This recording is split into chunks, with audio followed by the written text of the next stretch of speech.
Hello, everybody. Hi. So before you say anything, we had taken the lens off of the camera, and I just found the one lens that I think is the correct one. But I don't think that it is set up correctly. It is very dark, and yeah, so this is the result of me trying to fix it. I need Radder, because this is not right, and I don't really know how to fix it. Radder, I just took the lens off of the camera upstairs, because there was none on the camera down here. I don't know if this is right, and I don't know how to make it not darkness. I assure you, lights are on, but, Alright! that's the one that keeps breaking the camera. Oh, god damn it. How am I supposed to tell the difference between all of them?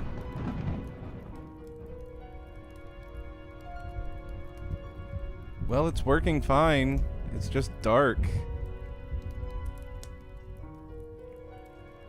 Which one is the one that I need to use?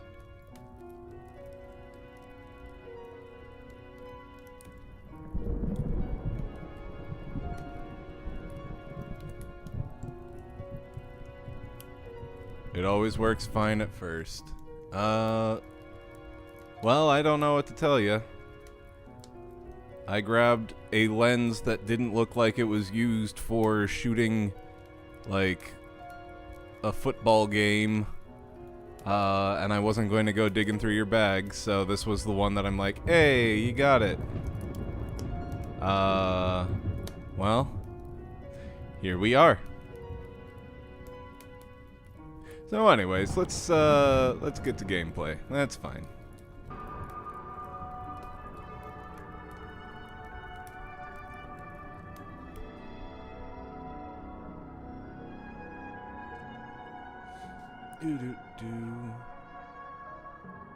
Can't hear shit.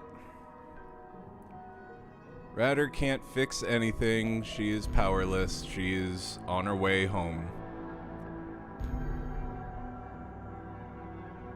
We're only on episode 2? That can't be right. So there are 4 episodes. Okay. Alright. Claire Redfield, you're coming with us. Yeah, I kind of need an update. I've been taken. So much suffering. How I don't know what is to be afraid of yet. the game audio? I am the overseer. Please, send help! I'm here, baby. Please be alive. I don't have any batteries. Streams cutting in and out? Over there. How do you know? Well, that's one thing they're left out of the brief. I am... On my phone, it looks just fine. She's dead. I'm not getting any stutterings. It's gone offline about 4 times now. I'm not getting any stutterings. Anybody else? And I'm not getting any notifications about dropped frames or anything.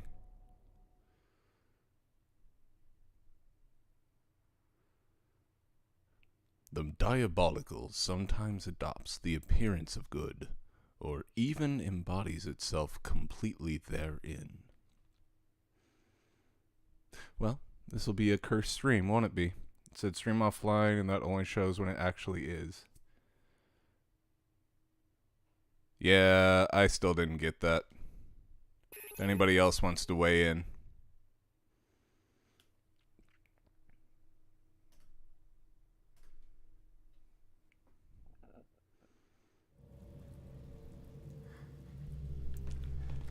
Okay, let's remember how to do this stuff.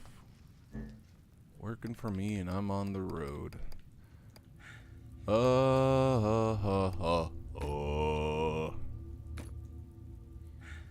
Right, are you driving?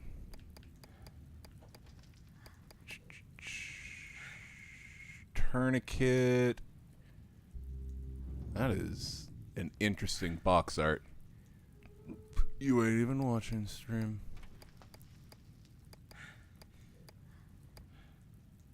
New trap. Is that new trap best quality? Rifle ammo, new trap best quality. That makes no sense. Okay, are we full up on all our ammos? I have no handgun ammo. What the fuck? Where did it all go? Listen over the car, audio, duh Go boy. inside. Oh, Be duh careful. boy. Gunpowder, sweet. Oh, Moira. There's something ahead. Be Take careful. a look. Oh god. There is ghoulies all around us. Do we come in through here?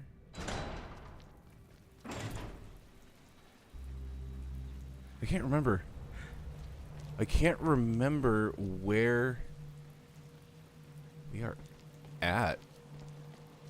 Oh, okay. Okay.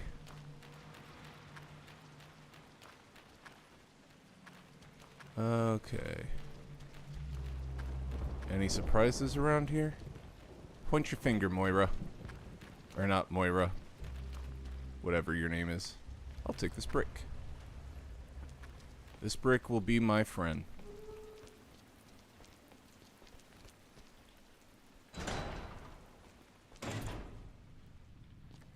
Let's try going upstairs first. See if there are any goodies. There's a giant door with an X. We need a drill. Okay. This way it is. Ooh. Oh, it's a different brick. Goody. This brick will surely be the difference between life and death. Surely.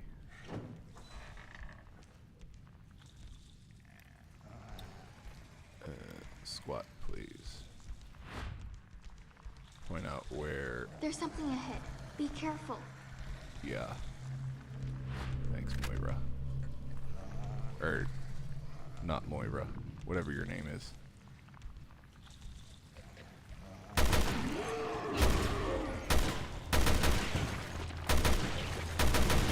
There it is. Got it! Look, you... Oh, God.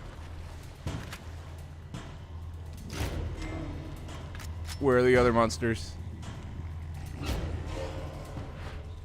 Where's this one's weak point? Its head. The Gorgatron is in love. Shoot him in the head.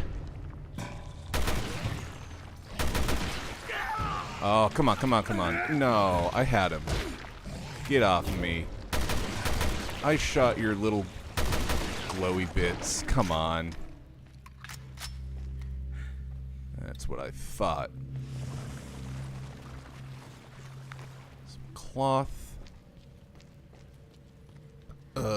Here, Moira.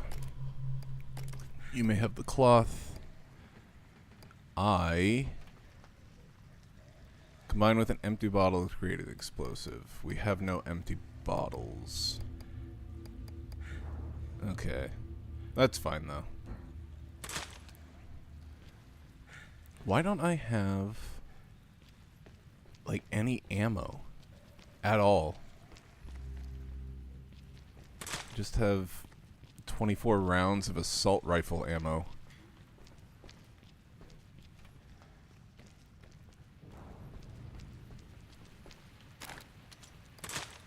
Let's see. Anything, Moira or Claire, There's something or ahead.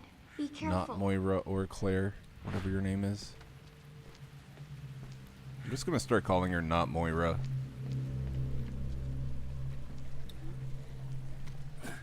Whoop. I wanted to be on the box. Because why not? Where is this one's weakness? Its leg. Gotcha. Its right leg. left. Natalia, that's her name. Thank you, Railfan. And dead. Hooray! The There's other one something here? ahead. Be careful. She points really funny. She just kind of like does crook of her arm instead of just like pointing out There's something straight. ahead. Be careful. Be careful. Are there any more goodies? Any... Oh, the glowy... the wispy things are like bricks or something, right?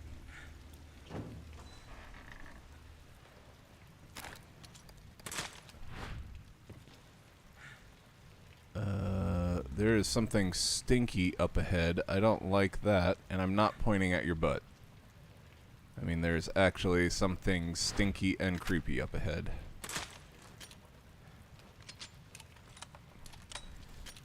Let's zoom in on that.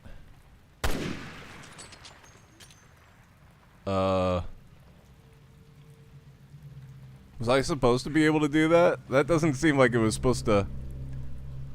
That doesn't seem like that's how that was supposed to go.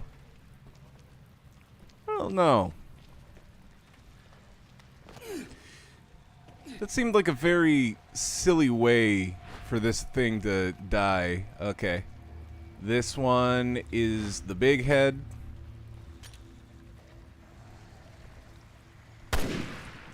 Gotti. Uh-oh. And Gotti.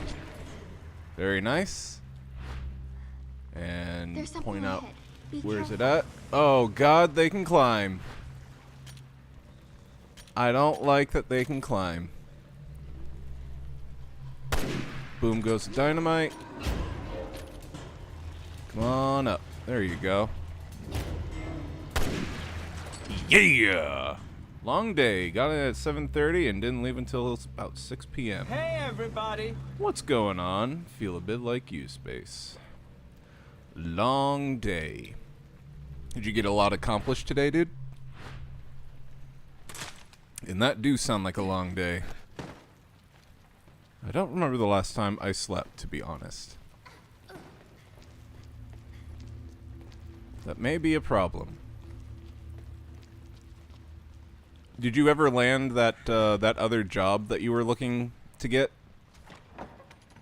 Remember you said that you were applying for one. But I don't remember hearing if you actually landed it. And I know that it was an internal job and you would basically just be getting like 2 paychecks. Like, ooh. But I do not remember the end of the story.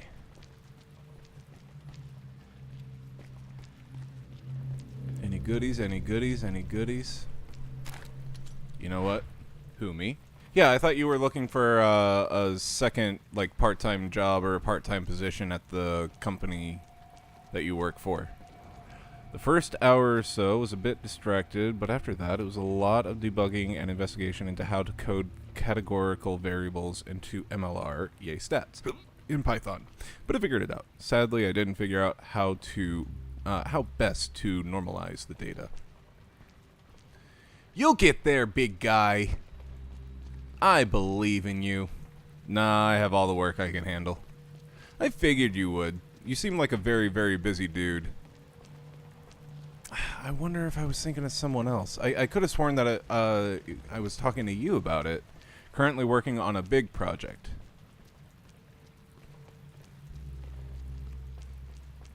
What, if it's not too intrusive, what does your company, I guess, what do they do?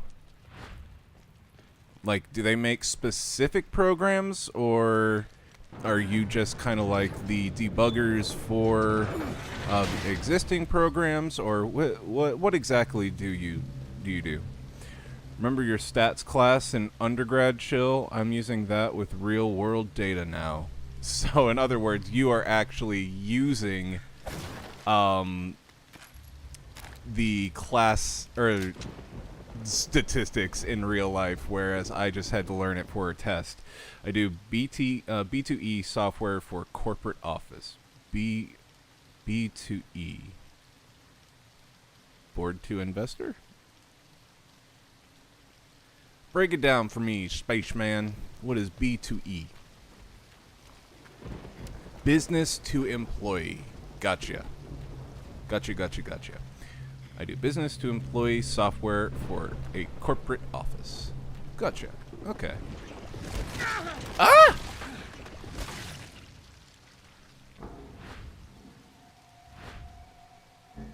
I have known you guys for so long, and I never stopped to ask what exactly you guys do. But I also didn't want to be too intrusive, because this isn't necessarily like about you guys, and I don't want you to feel like putting you on the spot. So I never really asked you guys what you did for a living, because I didn't want to make you feel awkward about it. Yes. Hell yeah. Basically, internal software solutions to facilitate improved business productivity. Ah, cool. I get what you're talking about. I get it. Am I still hurt? I'm not still hurt. Why is he grasping? I'm always happy to talk about my research, but it's very niche and technical. I will say you definitely have the most niche job that I have heard personally. And also, it seems like a very, very important job overall that a lot of people aren't actually going to appreciate, but you work behind the scenes to make sure that we protect Mother Earth. So, I get it. It is a very important job. And we thank you for working so hard on your graduate program. There's something ahead. Be careful. Is that his foot?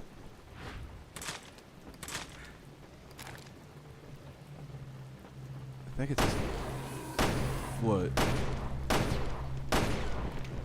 But why do you walk like that? Monster! Oh. Hold on. Let me reload. And thanks for pointing out the monster, Natalia.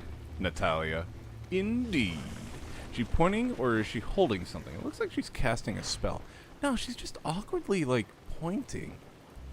She's not holding anything in her hands. Like, she could be holding a brick. She is holding a brick. But she puts the brick in her offhand, and then she just has, like, her finger out. And just, it's the crook of her elbow. It's silly. And now I think I am just completely out of ammo. Yes, I am. So now it's time to use these explodey bottles. Ooh, ammo! So wait, her entire job is to point and say, "Ah, real monsters." Yup. That is why she is not a super duper good character. They just felt like, well, Claire has Moira, so we gotta give Barry someone just as not useful. Okay, it's the head. Shoot him in the head. Ow. Thanks for the save! Thanks for the save. Where the hell do you go? Stand up. The monster's coming! Did you just... She just chucked the brick and... Oh boy. His little pustule thing just kind of glitched out. This is definitely hitting Last of Us vibes. Anybody else see his little, like, orange pustule just kind of give up and turn just completely black and just kind of fade out of existence? Come on. Ah! The hell is that? A poop bomb? Well, I can't really see. I guess we wait. Alright, there we go. That was a nuisance. But it didn't really accomplish much.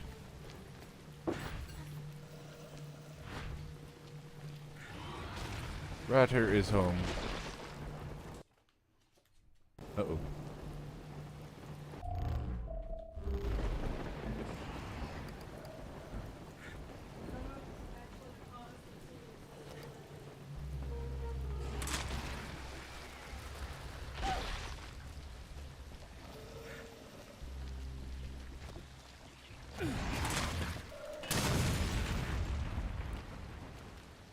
Well, I just found the lens that was readily available.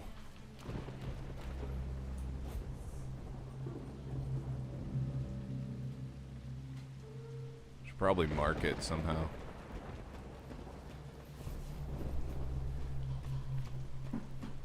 Yes, I am a green screen.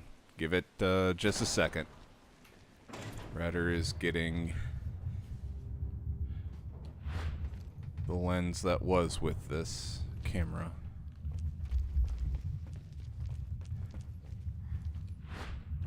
Let's see. So this is the spot that Claire and Moira were already in.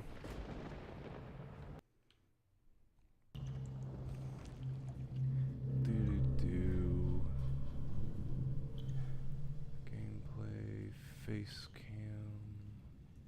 Hi, little girl. Oops. Is it that?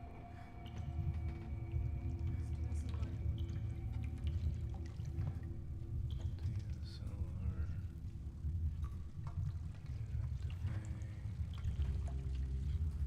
Activate. There we go. All right.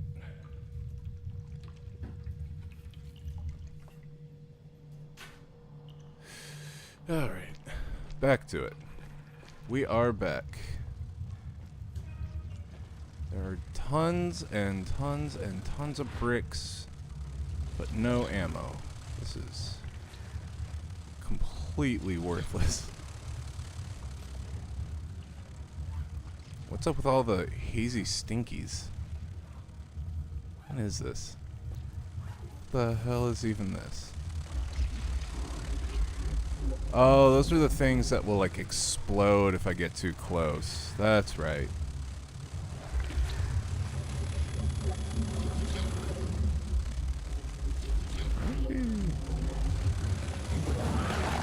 Oh. Never mind. What? What the hell was that? Okay. That is interesting. Natalia can find insect larvae, which can then be used.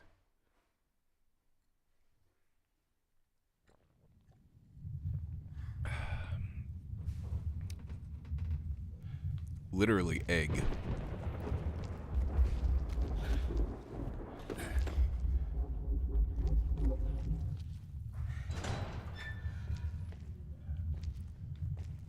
me see. I need ammo. I can't Like just that. leave Natalia. Well, don't. She's right there. And also, what is all the woobly wooblies? Natalia can handle anything, including pointing at monsters. Basically. Well, she can also handle bricks, so... I can't do... Oh. Okay. Hold on, Natalia. Oh God, Natalia. I'm okay.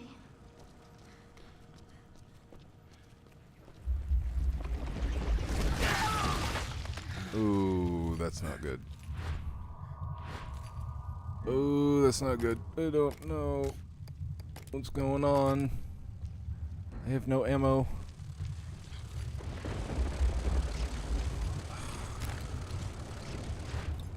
Where are they? Barry, there's something over there. Okay. Got it. Alright. Gunpowder. That's good, but it's not exactly what I need right now. I would like to not be completely empty on ammunition. I've seen that.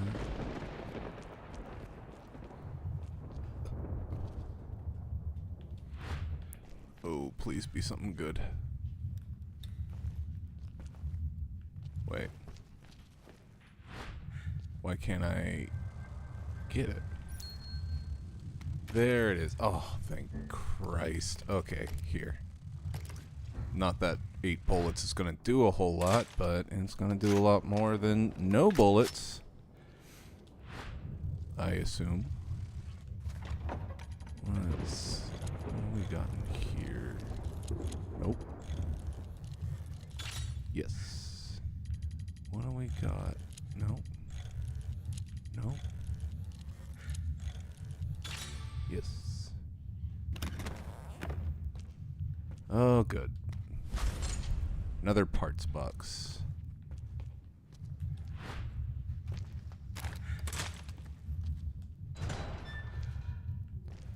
Oh, okay. There's another woobly doobly in here. I can sense it. It's getting I can closer! literally sense it. What is that? Is it in here? No, it's downstairs. Don't worry about it, little girl. It's downstairs. It can't get us. It cannot get us. Handgun ammo. Oh, thank God. Thank God. Okay, it's over there. Anything this way? No. Nope, nope, nope, nope, nope.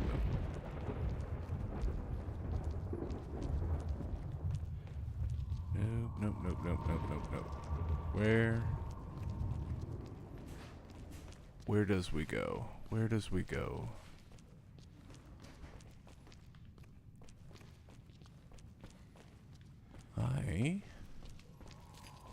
Not sure. Am I supposed to kill all these little goobers, or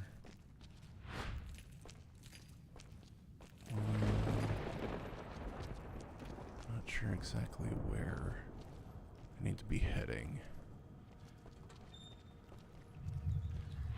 Okay, there's one right here. No, I don't want smoke screen. But that's all I have. Well, let's see. Watch out! More fire! Uh-oh. Uh-oh. The monster's coming! Yep, I see it. It's getting chewed quickly!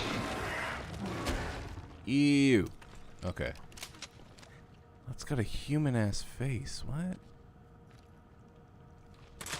Gotta zoom in on that. Ew. Gross. Got a brick. House. She's mighty mighty.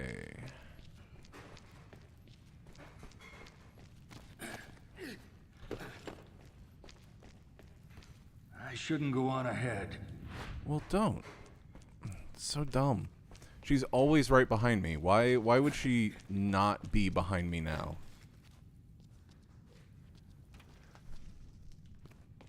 Well, I can't leave Barry. Come on, dude. Now can I go out? Okay, now I can go out. because this was a little bit different with how close she was following. There's something ahead. Be careful. Looks like that might just be the explodey thingies, so I think I'm good.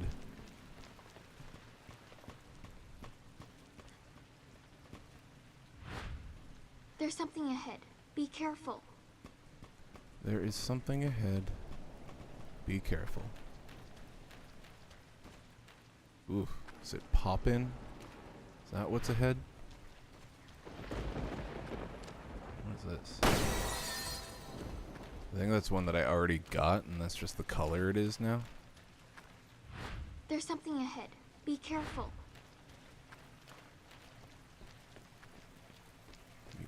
Point out some ammo. Another brick. Oh, good.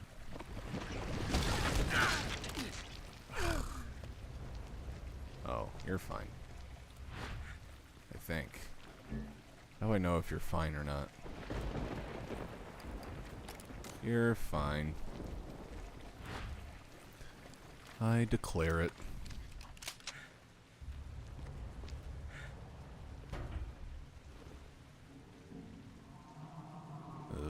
This isn't good.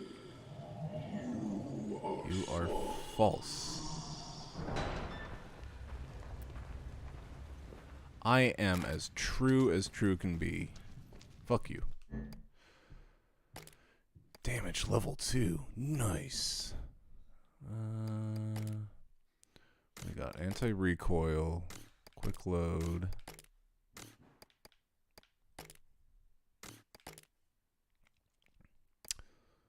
Capacity. Damage on the pistol would be good, but I think I would rather have damage on the assault rifle. I think that would be best. Good. Let's pick up the pace. Good. Do you think she's still here?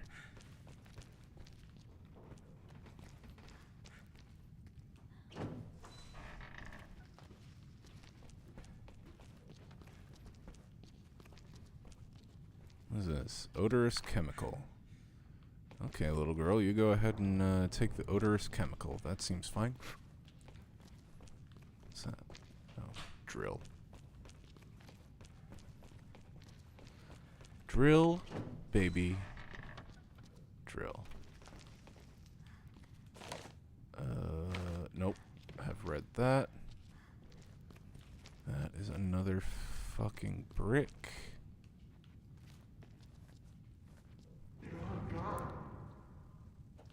No, this is there? Keep it down. new. Ooh. Ah, damn. Nope, I'm coming back. Here you go.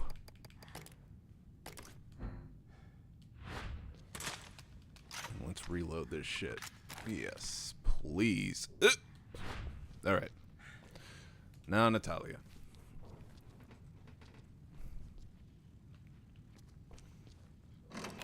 Oh, well. That works too. Is there anything in here? Any goodies? No goodies. That's fine. That's fine. Let's just go up. Little girl can lead the way. There's some stinkies upstairs. Some stinkies over here.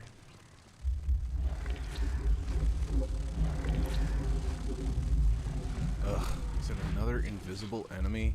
The monster's coming. Where? Barry, there's something over there. There we go. These invisible enemies are kind of annoying. Not gonna lie.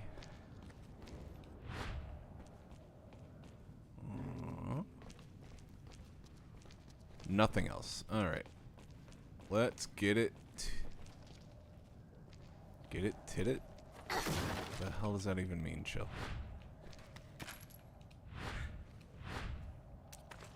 And We at least have handgun ammo. Hi, little girl. Do you want up? Here. Come here. Come here. Little girl, come on. Okay, little girl is being obstinate.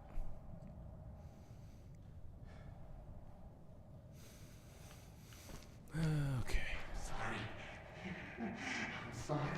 Oh no.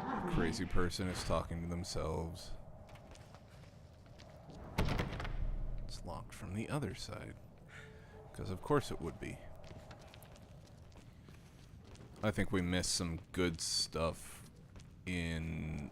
Oh, that freaked me out. I think we missed some good stuff over here. Maybe? Oh, yeah, definitely. What's this? Handgun ammo. Thank you.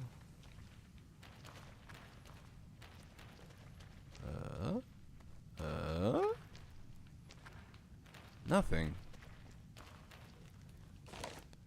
Town residents note. Your father hasn't come home at all since going to the monument. I tried to wait, but I can't do it any longer. I've gone off to look for him. I was feeling pretty anxious, but everyone there was so nice to me. They told me something nasty was going around, so they gave me a preventative shot, and this bracelet they said would help protect me. This place is so large and wondrous. I've never seen anything like it. Of course, this is probably no big deal for her. She saved our island. I'm starting to feel like she can do anything. I regret ever having doubted her. I suppose it's nothing, but I've been feeling a bit dizzy. Maybe I'm just stressed. Oh, and I finally found your father. Well, part of him anyway. I always knew he had a good head on his shoulders. Now that's all that's left of him. I can't possibly bring him back like this. This bracelet has been making strange sounds.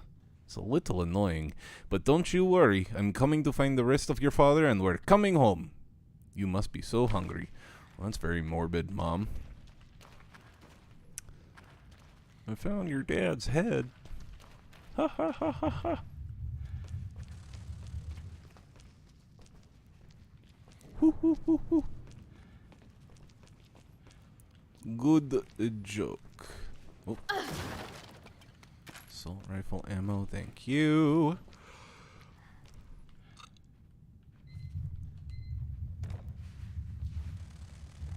Let's see.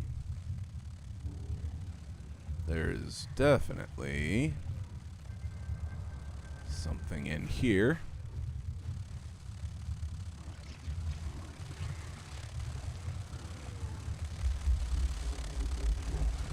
Oh, please let me be able to unlock this.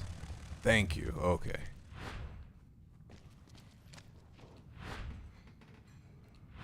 It The monster is isn't looking this way. dead ahead. Yeah. All right. Smoke powder. Handgun ammo. Hello. Tower emblem.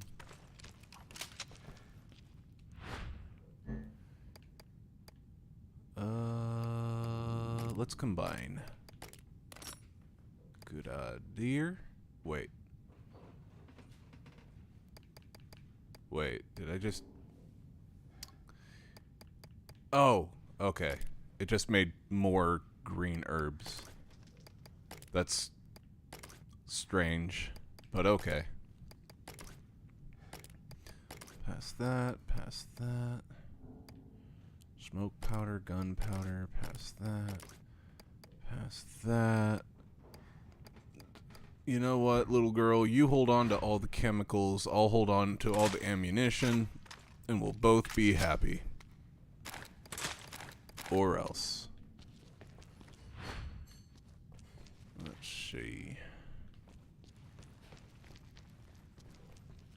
This is where we came from. Is there a map? Oh, no.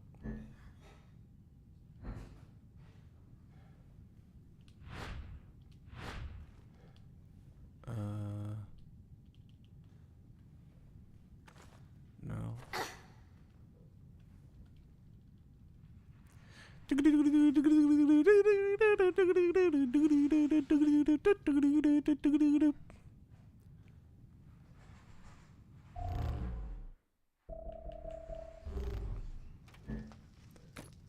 brings up that, but I thought there was another menu. Jill, quit shaking the child. She's past the point of that being bad. Now it's just annoying.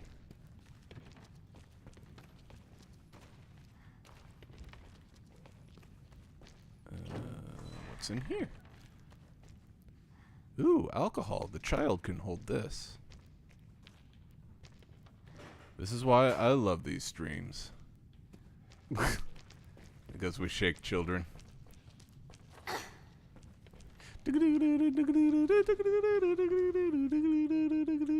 Ah! And welcome, Toko. Hello there. How are you? Driving home again? Oh, that's right. We gotta do the thing. Yeah, there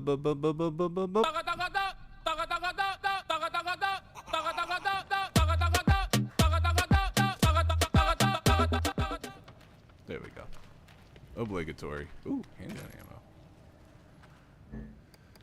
Past that. Ah, there we go. Miss y'all. Almost been asking y'all got any of them chill pill live streams around here? Nah. All fresh right out of... Oh, Jesus, I can speak. Fresh out of those. Right out of those. Fresh out of those. I can think. Somewhat. Ooh, this brick is different. It's better.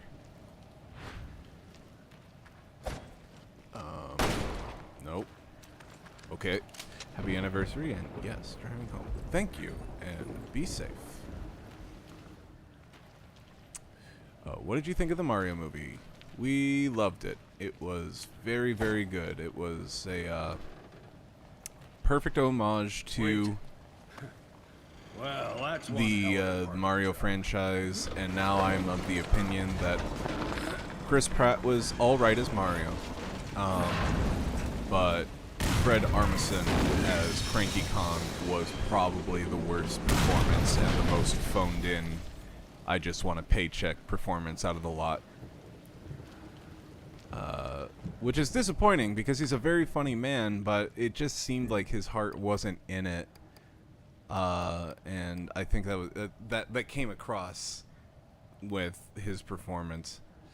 Why was Cranky Kong in Mario movie? Cranky Kong is like the king of the Kongs. Yeah, Cranky Kong wasn't great. Yep. Some of the voiceover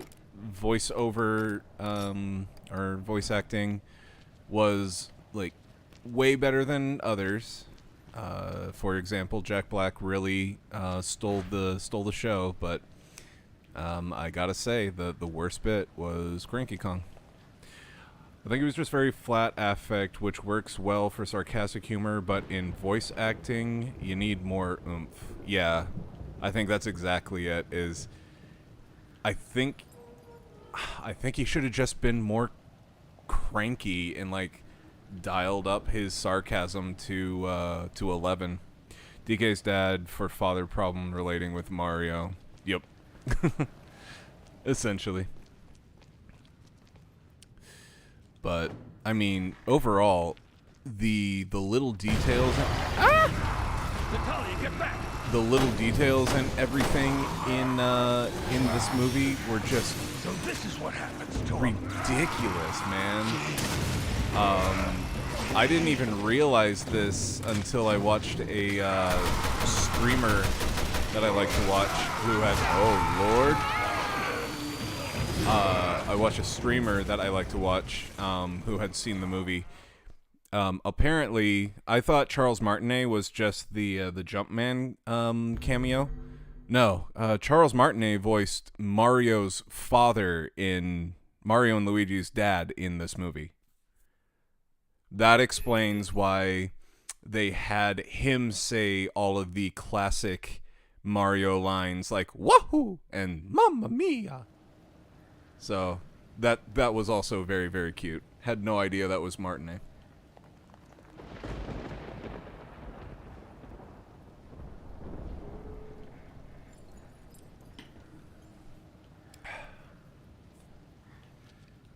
But yes, to answer your question of whether or not we enjoyed it, while the credits were rolling, Ratter and I looked up the special edition Blu-ray DVD pre-release for the movie.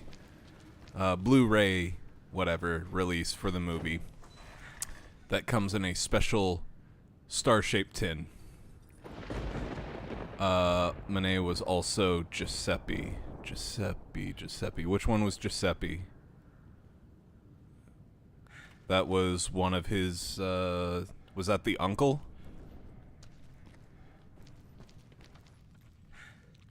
The very, very sassy uncle. Okay, are you not gonna burst in? There you are. Come on. So this is what happens to him. Oh God, please get away from the child.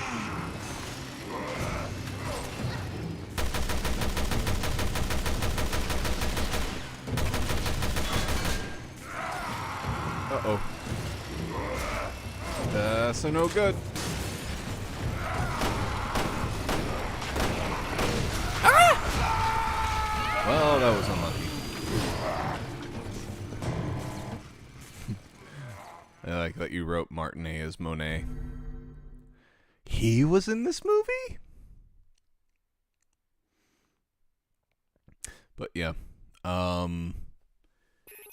I just really, really liked all the small details that you find throughout the movie that if you aren't a big Mario fan, it will still be a really, really fun movie to go watch.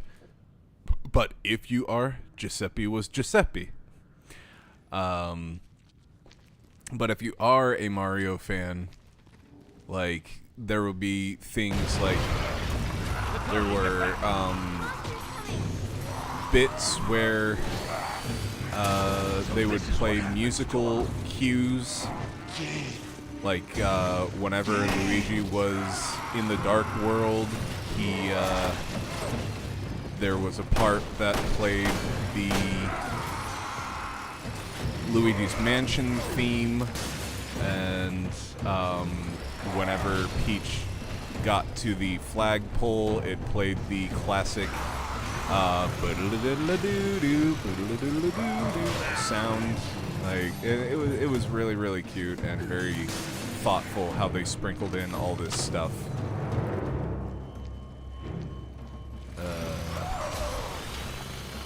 Uh-oh. Good luck, little girl.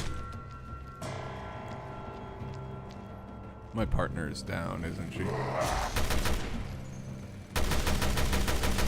Well, I don't know what's going on here, but I'm just gonna kind of hang back and let this play out. Ah! Did you not hear me? Balls? Excuse me, there is a young lady present.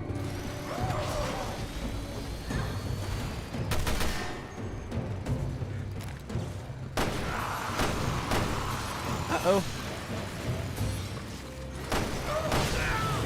Oh, come on. And how did you even reach a tourniquet all the way down here, little girl?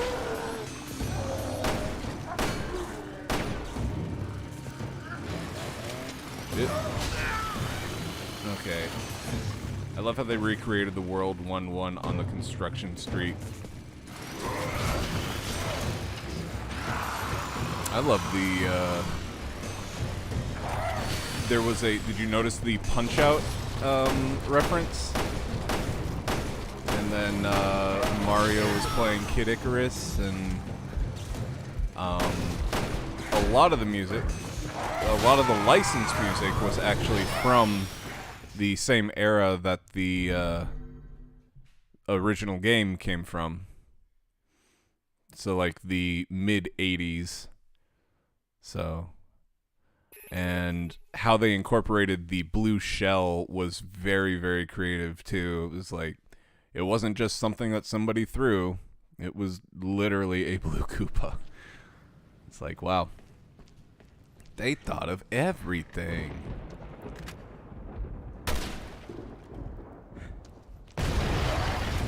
Natalia, get back!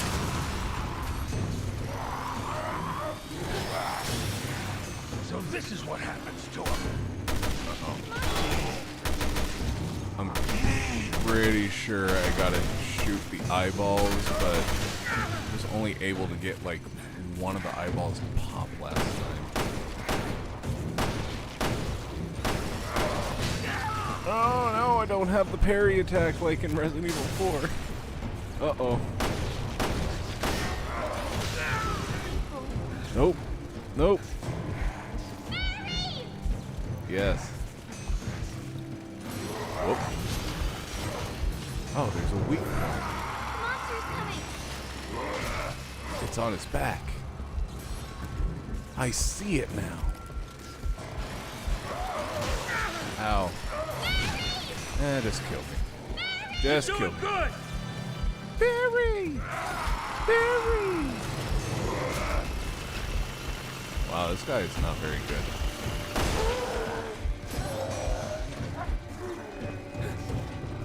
Okay, I get it now. I get it. You can't just shoot any of them. You have to use the little girl, and then Barry comes out and shoots him. Okay. That makes sense. I watched the Let's Play of the Resi 4 remake. They butchered the dialogue. It wasn't nearly as campy. I would say that they made it more gritty and not as like fun. But the thing that bothers me is the quality and the delivery of Ada's lines. Not necessarily that Ada was a bad character in this. It was just she sounded bored. She just sounded bored in this, and I don't know. But I still enjoyed it for what it was. And everybody that was getting upset because Ada wasn't the super sexy, sassy, like whatever that she was in the original Resi 4, are just, you know, being like super neckbeardy in cells as hard as it can be. No ballistics. Well, that line was also omitted from the remasters.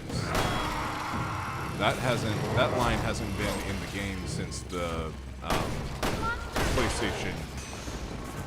PlayStation 2 GameCube era.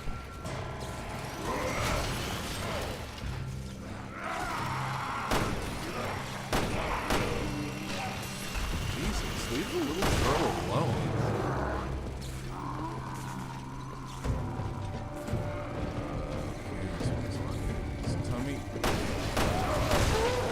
Got him. Next one is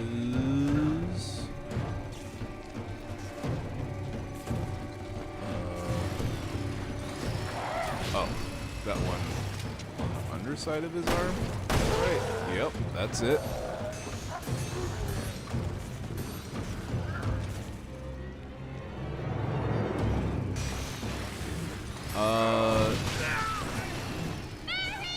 I think the thing that bothered me about Ada was how she was portrayed, not like 2 or 3 years ago in the Resident Evil 2 remake versus this one.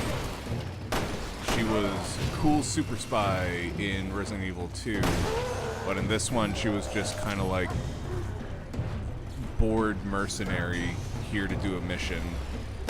It's like, that's not Ada. Come on. No, you don't have to make everybody like hyper sexy, like whatever, but I think the thing that was bothersome was that it seemed like they just kind of got away from what her character was. Ooh, Well, drill! it should give us a whole lot more options. So that's what bothered me about it. I don't know about the other people, but yeah.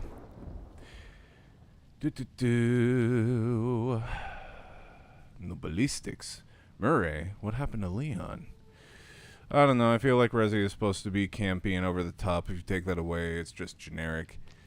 I mean, the 2 and 3 remake were not like very campy either. So, I don't know. If that's what you're going for with the remakes, then I would just stick with the originals.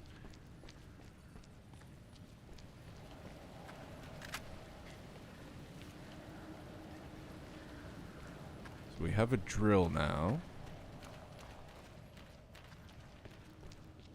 Let's go a drilling. Oh. I never unlocked it from the other side. That's fine. Well, the 3 remake was definitely generic, but I thought 2 remake retained the spirit of the classic. Yeah. Yeah, mostly. Yeah, I agree. But, what doesn't really reflect as like recognizably from watching a let's play versus actually playing the game yourself though is how good the mechanics feel and all that stuff. So that's the stuff that I really enjoyed. I also really enjoyed the fact that they didn't just do a 1-to-1 with the world. They basically restacked events that, like, for example, you find the dog later on instead of finding him early on, and like all that stuff. Not that the 4 remake seems bad at all, it's just they removed so much personality from the characters. Yeah.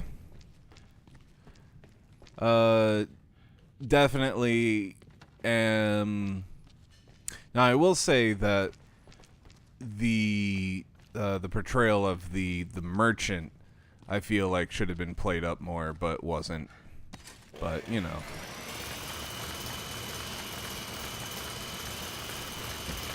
I will say this, though. The portrayal of Luis and even Ashley gave them, like, more character development than previously in other... in the last game. So that was interesting that they changed that around.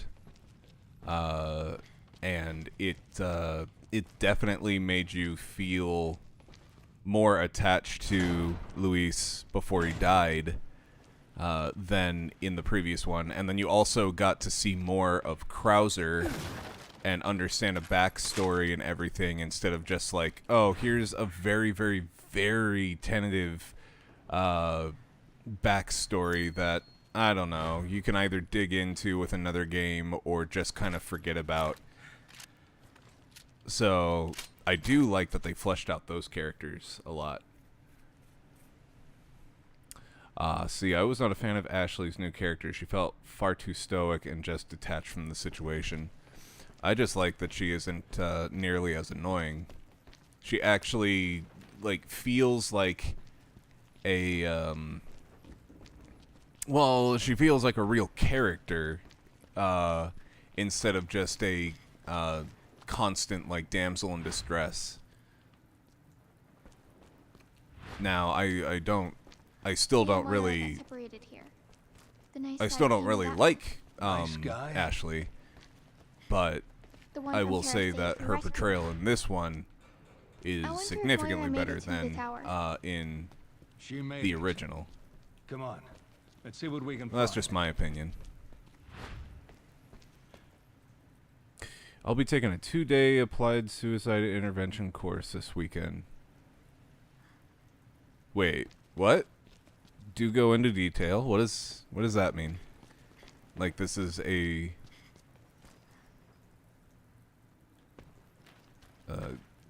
2-day applied suicide intervention course. So you're supposed to intervene with people who have suicide ideation, or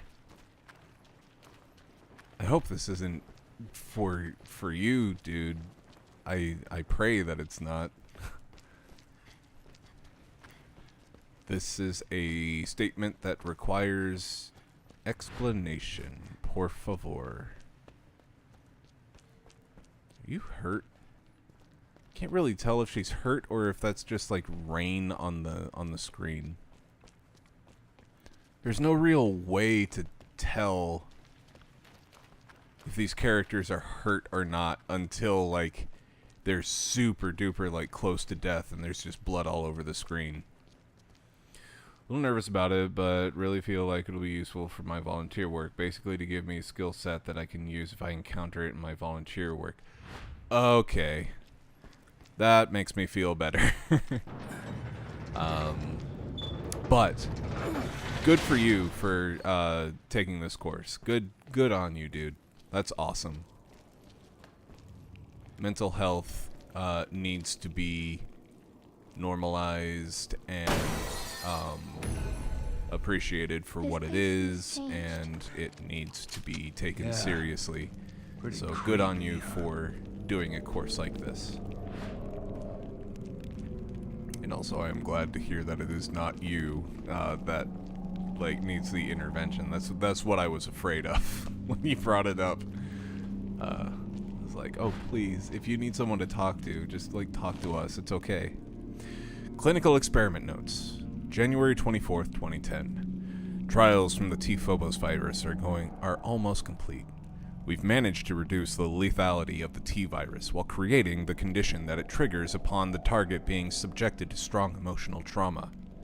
We have also lowered the rate of viral resistance to below 2%. All is proceeding as planned. However, the time draws near. We are close to perfection, but there is zero margin for error.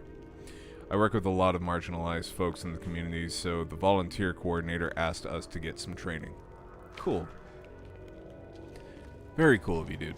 I will say the dumbest complaint I saw on the internet was that Ashley was wearing pantyhose. Like, seriously, dude, there's a whole internet full of porn out there.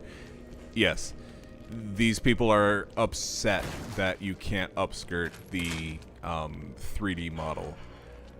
Well, I hate to be the bearer of duh news, but there is SFM porn of the Resident Evil 2 remake that is easily Googleable.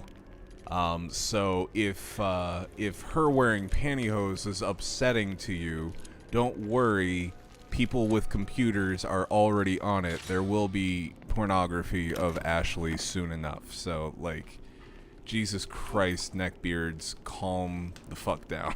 I mean, Rule 34 exists for a reason, and that as well. Just like there are artists and people are just trying to find all these things to be upset about, and it's like, just enjoy it. And if you don't enjoy it, just let other people enjoy it. You know? It's okay to let other people enjoy things. Ooh. Yes, I want that. Where did it go? Oh, I want to pass. You can have... Oh, actually, you have 2 of those. Sounds like the Kyrie upgrade in Kingdom Hearts 2 remake. But Ada not wearing her signature dress? Sag. I kind of like her One Piece sweater dress kind of thing. I don't know. The one thing that I really liked about Ada was her appearance in this one.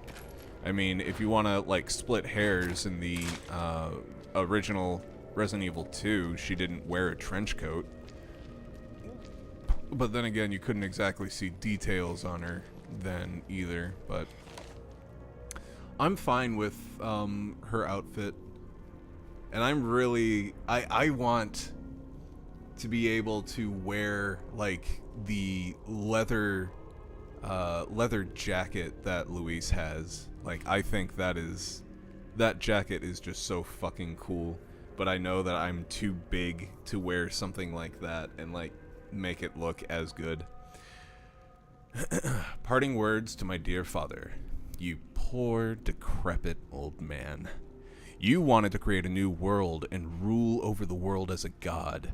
But for all your ambitions, you couldn't overcome man's most formidable enemies, age and disease. You had everything, but your crumbling body betrayed you. And then your own son snuffed out whatever pitiful entrails of life you had left, leaving you to become nothing more than a footnote in the annals of history. You failed, old man. But fear not. Your dream will live on. I will take the wealth of knowledge, power, and test subjects you have given me and succeed where you failed. I will create the new world, and I will rule over it as a god. Your legacy will have been long forgotten, but mine has only just begun. May your soul, if you ever had one, rot in torment for all of eternity, and let hell be filled with the sound of your teeth gnashing incessantly. Ada's entire character was kicking ass while wearing a fancy dress. Luis was defined by comically cheesy pickup lines. He was still there. They were still there. They were just... I don't know. They played them more serious, and if you keep on just like making everything about the original versus the remake, times have changed since 2002 to 2023. So I don't know. Thank you. I don't know that some of the lines that they said would play well, and also all of the Resident Evils coming out play things a lot more straight than cheesy. Like, I can't remember the last time we had a cheesy Resident Evil besides Resident Evil 4. So I don't know. I enjoyed it for the same reason why I enjoyed the original. It was a different take on things. Like, give me something, flesh out the characters, or leave the cheese. Don't take away the cheese, and then just leave a dull character. Nobody wants a super serious Resi. She's so scary. I can't stand her. Who is this? Who? The woman here with Wesker? Boink. That is Wesker. What? Alex Wesker. Two Excuse me? Weskers? You gotta be shitting me.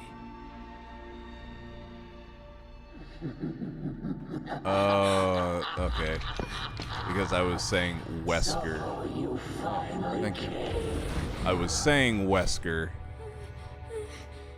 and that's his last name. I never think of Wesker having a first name.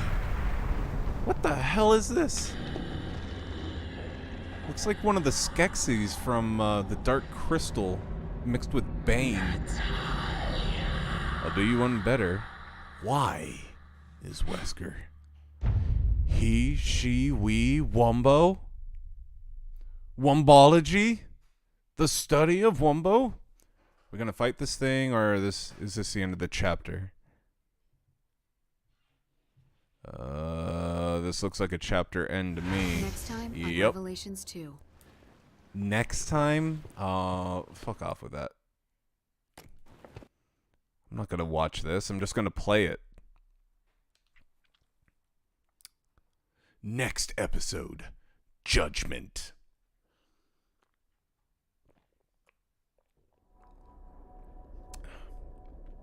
Contemplation. End. I got a B. B is for Boo.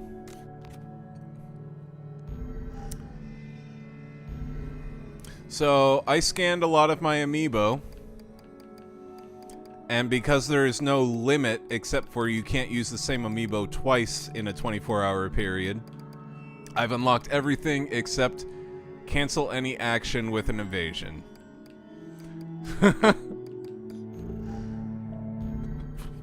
So, BP has no point anymore.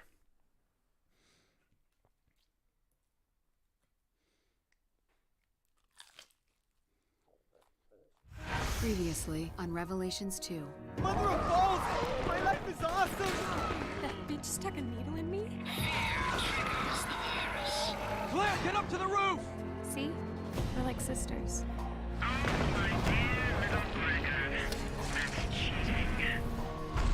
Claire, we lost the girl.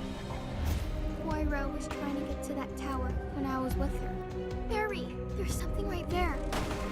That's really dumb. That fear triggers the virus. Me and Moira are How separated here. The nice would you guy be able came to back. discern fear from any other sort of fight or flight adrenaline dump? Like, that's what fear does. That's why, like, your heart starts racing. That's why you start sweating. It's an adrenaline dump. You go into the fight or flight response. So, whatever. It's Resident Evil.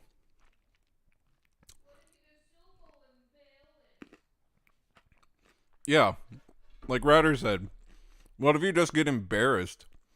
Or what if you're like in love?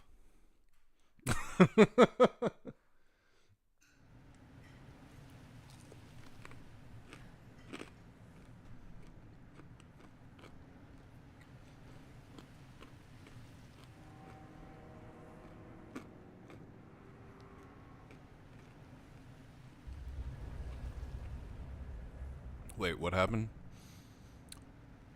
There was just a line just now that said fear Any luck? was the thing that activated the No. virus. No sign of her. So any Could've other happened. emotion that would possibly cause an epinephrine Moira. dump Look, and trigger a fight or flight response someone left a message. would It says, also "Head for the technically trigger factory." the virus. So it's not just fear. Scale of bullshit to believable? Ooh, Toko, Neil wrote this. by the way, It's legit. Ratter and I have found a really good, like, alternative to the Alamo Draft House. Pretty dang close to where we used to live, and that's where we went and saw the Mario movie. So whenever you and Miss Toko are in town, we should go see a movie there together. So yeah.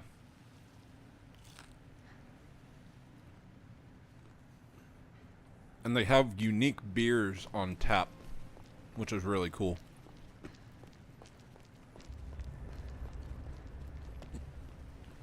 I can't believe we lost the girl. I didn't even ask her name. She might have just taken cover. We can look for her as we go. You don't remember them wearing these outfits, dude? I'm literally wearing these the entire time the last stream. See, how can you see this and not think Resi sucks? And not think modern Resi sucks. These are just alternative outfits. Hold on.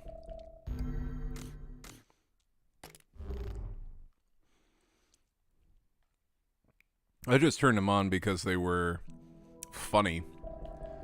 But if you go into extras, ooh.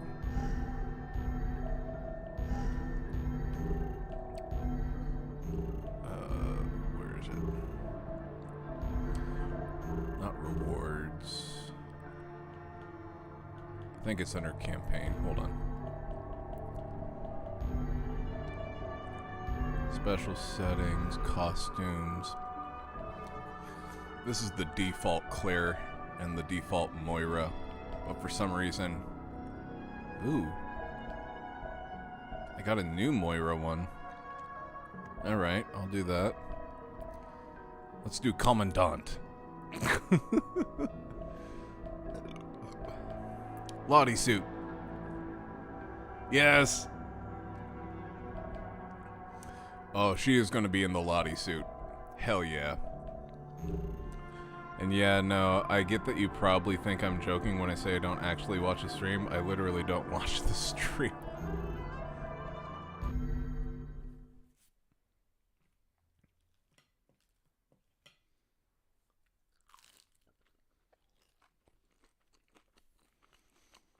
What do you do whenever you're watching stream?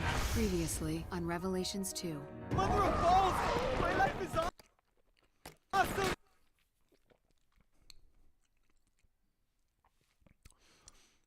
I know that you yourself don't play a lot of video games, so what are you usually doing? Probably working, now that I think about it.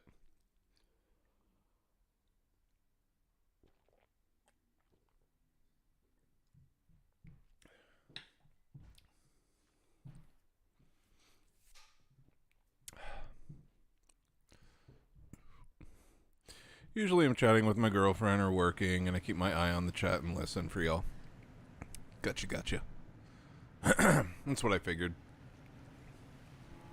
Well, not the chatting with your girlfriend thing, but the working and just like keeping an eye on chat.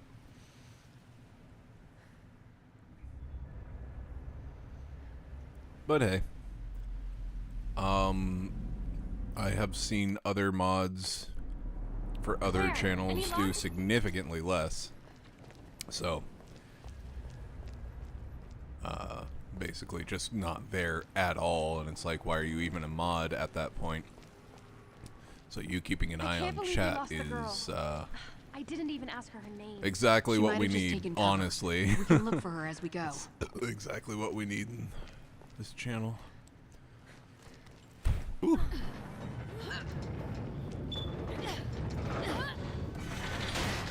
Oof. So you continue working from home, even though you don't get paid necessarily for it?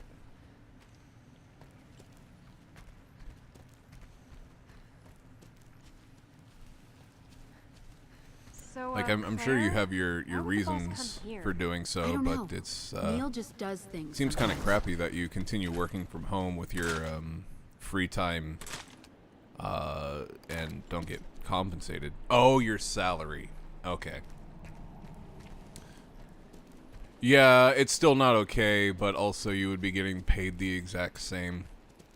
But, yeah. What? I have not been a salaried employee for like the past 5-6 years. So I'm very much used to time clock bullshit. Pretty much always have chat window open. And just listen for key times to actually like tune in to the stream. I gotcha.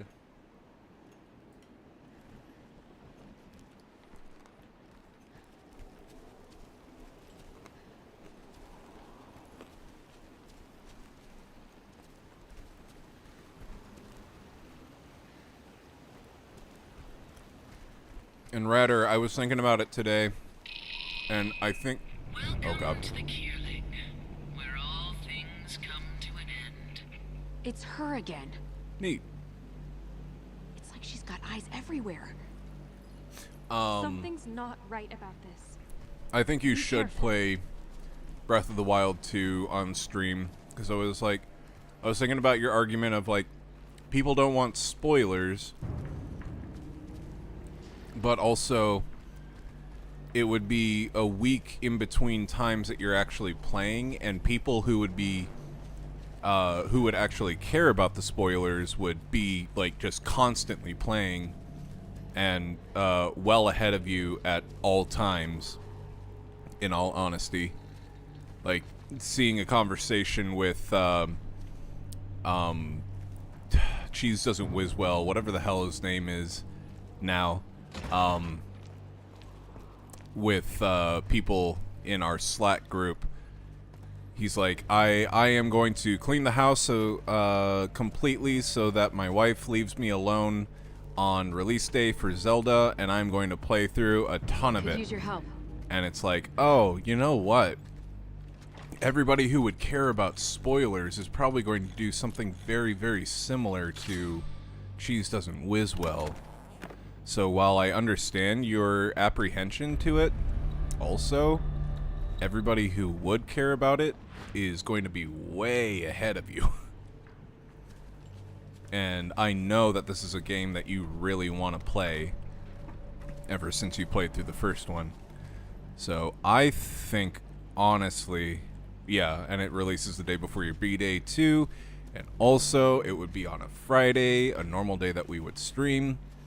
I think you should just go for it. I think this would be This is Neil's.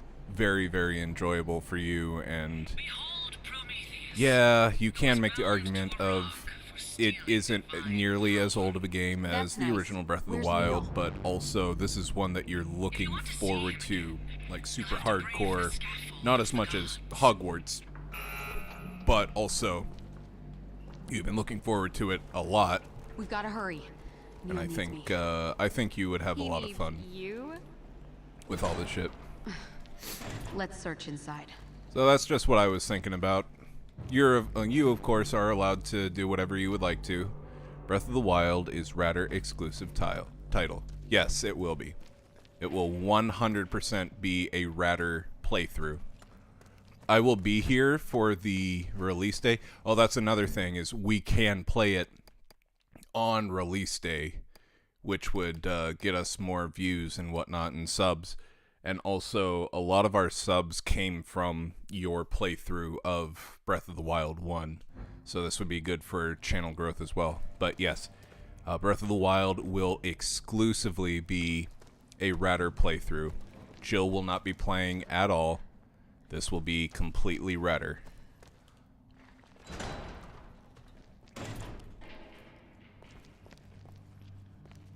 I won't have a frame of reference to backseat anyways, so, and I don't think a lot of people joining in on the stream would have a lot of frame of reference to backseat. Whoop. Ooh, shoddy ammo. Dude, why is Claire so flush with ammo, but then Barry is just like stuck with absolutely nothing? Oh no, I meant that as much as I love Scrim, Breath of the Wild is a better game for Radar. She has definitely enjoyed Scrim a lot. It's just been basically a year since she's been playing it. So, it's about time for a new game for Radar anyways. It's not that she doesn't dislike Scrim. It's just that I think after playing the same game for about a year, it's about time, or streaming, I should say, streaming the game for about a year. It's about time for a new one.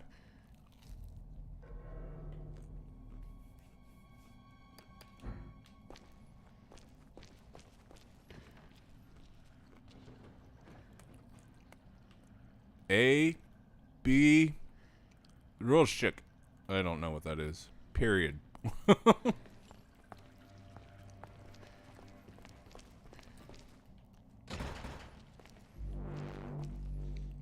Here's the thing. You can spend literally 1,000 hours in Skyrim and never run out of things to do. Like, it just never ends. Yep. So many different playthroughs that you can play as with different characters and whatnot. While it's really, really cool, I think the thing that watching Radar's playthrough of Skyrim has really taught me is I don't want to play through Skyrim again. Well, not again. I don't want to play through Skyrim. I never played completely through it, but I did play some of it. I want Elder Scrolls 6. Like, Skyrim feels so unapologetically like PS3, Xbox 360 era now, and it's just like I just want Elder Scrolls 6 at this point. And also playing, what's it called? Fallout 4, which came out on PS4 and the Xbox One.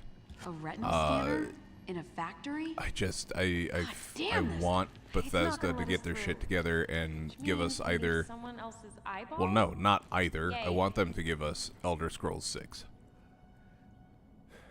But my opinion is not uncommon.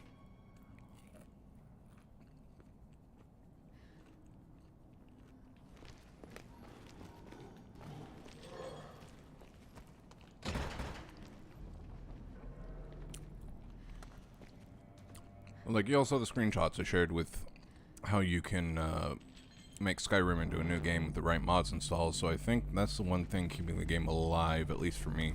Of course this factory Dude, had to be a mods fucked up are factory. exactly why Skyrim has not died. While there are modding communities for other Bethesda games, I feel like the amount of Skyrim mods in particular versus any of the other Elder Scrolls or Fallout games are just ridiculous. But it really is the... Oh, God! What the hell? Really is the thing that is keeping things going.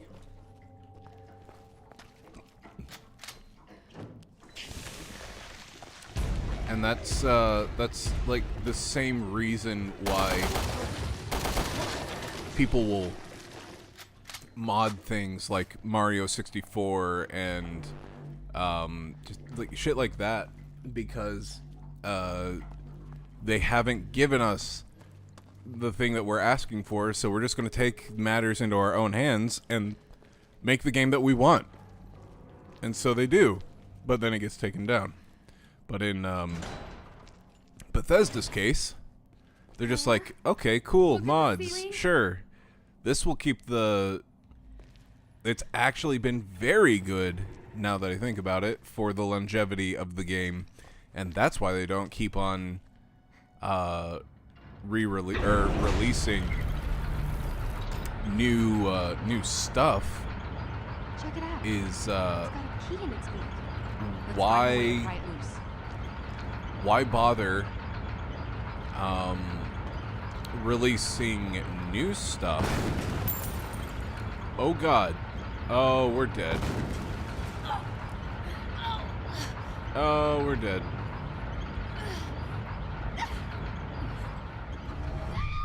Neat. Why bother releasing new stuff when we have people reinventing the wheel for us? We don't need to do shit.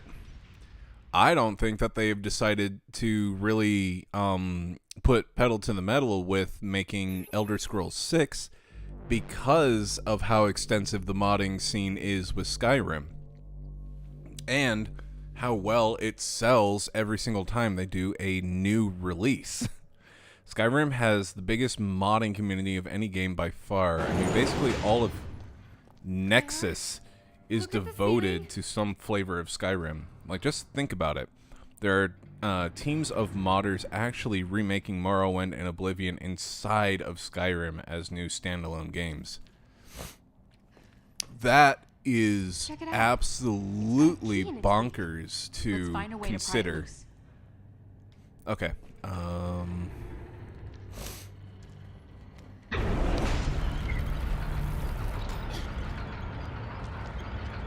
Let's squat. Getting closer to complete. Oh. Yeah. You should just accept your death quietly, like a grown-up.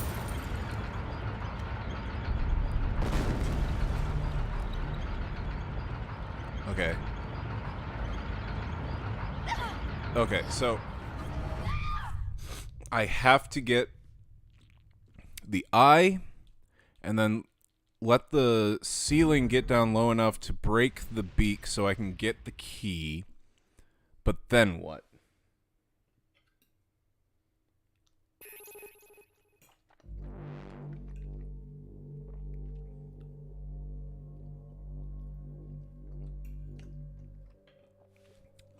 Oh, hey, Ratter, did you see that I got, a thing of basil from the grocery store? Claire, look at the ceiling.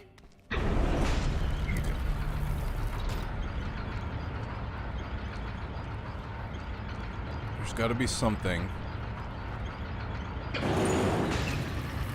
Ah, okay. Okay.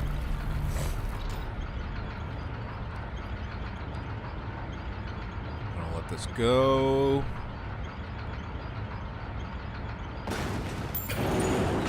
There we go.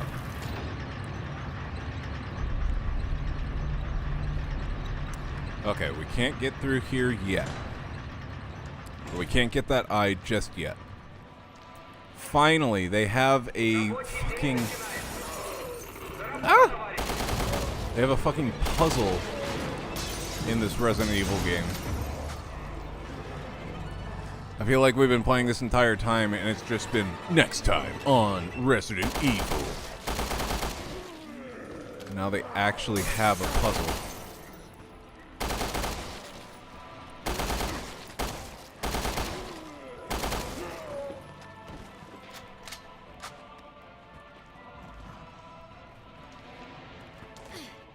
Ooh. Oh, come on. Leave her alone.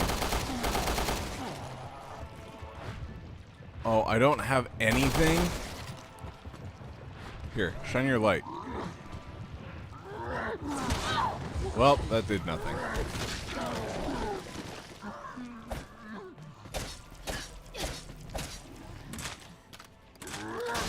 Oh, that's right. I have a shotgun.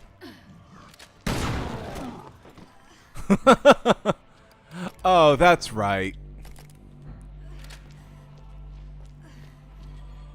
I have the big boomstick.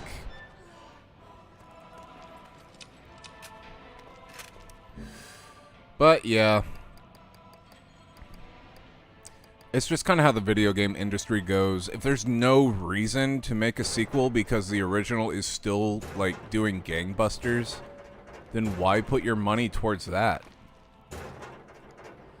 And I was thinking about this the other day. Imagine AI models trained around modding a game like Skyrim. Like, you could just describe the mod you want and it generates it. Yeah, and that's another thing to consider is just like, not just humans modding things, but also AI modding things, programming things, whatnot. The video game industry has zero reason to actually, like, go and make all these new games because this one is still making us buku bucks. So it makes sense that Elder Scrolls 6 has lasted or has not been released for this long. I think it's a combination of, well, Skyrim is doing really well, and also they started making Elder Scrolls 6 much later than any of us realized. I almost feel like they started making it around the time that they made the announcement about it. The original announcement about it. And it's like, man, I hope that's not the case, but it really does seem like it. Oh, I don't think they've even started making Elder Scrolls 6 yet. Elder Scrolls 6 will come out with PS6. Oh, perish the thought, Toko. Uh-oh. Oh, God! That was terrible.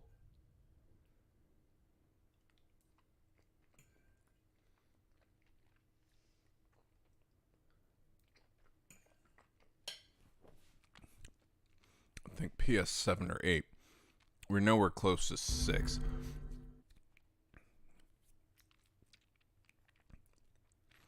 I think, and this is me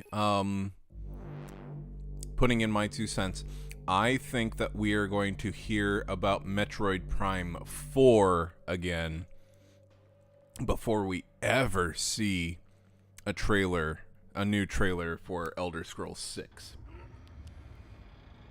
I can almost guarantee you. The fact that they did a remaster of Metroid Prime 1 really makes me feel like Metroid Prime 4 is well underway enough to where it may actually come out in 2024. Or they might announce it this year with a Nintendo Direct. But yeah. I feel like the Elder Scrolls 6 teaser that they did years and years ago was just the announcement of we're going to start on it.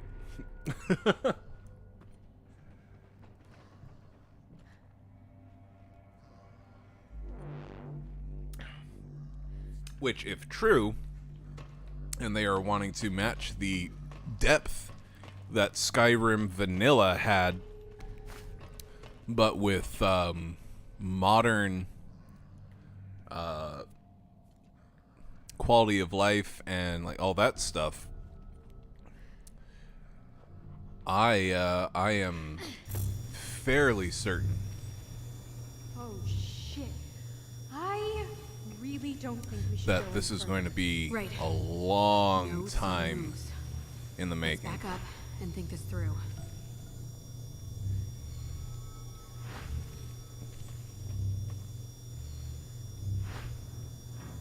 Thank God Moira doesn't run around like an idiot while I'm doing this.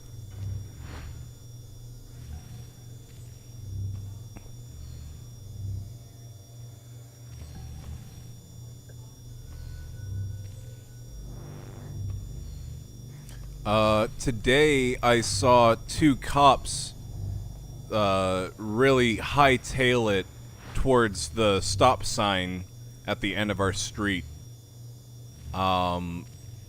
And the other day we did have cops that were talking with our neighbors. I think something may be going on and we just don't know about it. Which is kind of upsetting.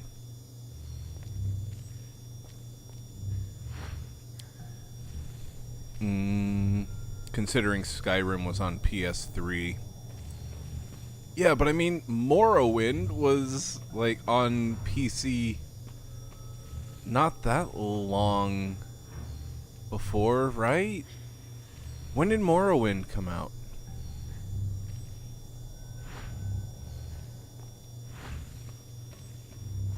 Space, you probably know this stuff better than anyone. When did Morrowind get released? –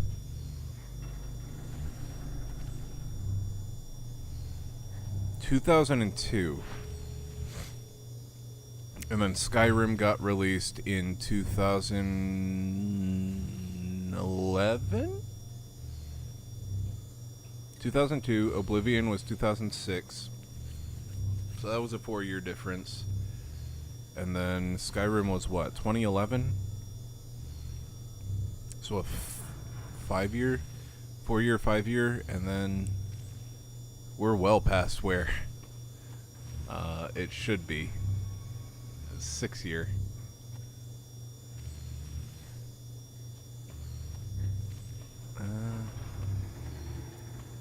Can I shed some light on your situation? I've already figured that out. Skyrim was 2011. So we went 4-year, 5-year, and now way longer than a 6-year.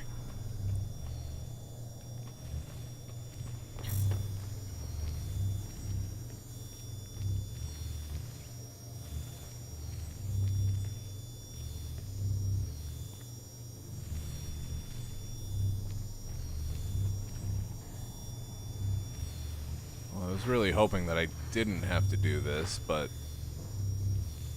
looks like I do.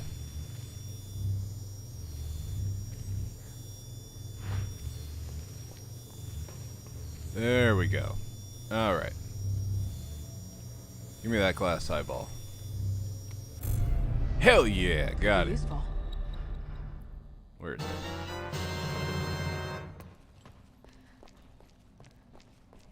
And now we run back. Hi, little girl. Would you like up? Would you like up? Come on. Come on. Come on. Good girl. Good little trinket. Good little trinket. Oh, do do do do. Oh, do do do do do do.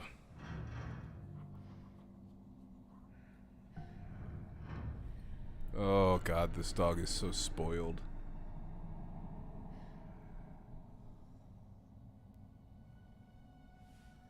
This dog is so spoiled. She doesn't even know it.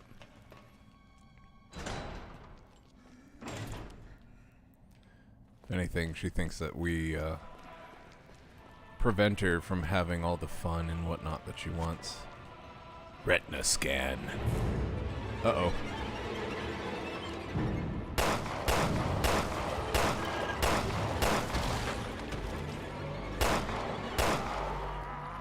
Wait. Is he just raving over there now?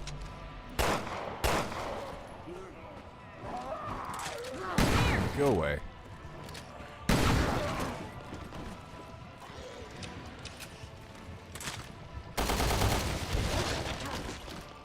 Nice. Did that seriously kill him? That's awesome. Well, that was also when gaming companies started moving towards live services, and Bethesda was no exception. They released Elder Scrolls Online in 2014 and Fallout 76 in 2018. Yep.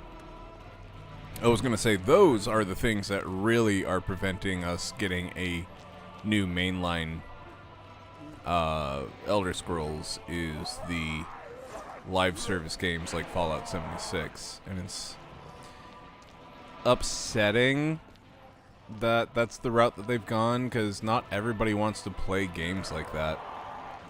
But it's also understandable that if those are sustainable and they can just do DLC for those things and not have to do anything else beyond that, then why bother? Who cares?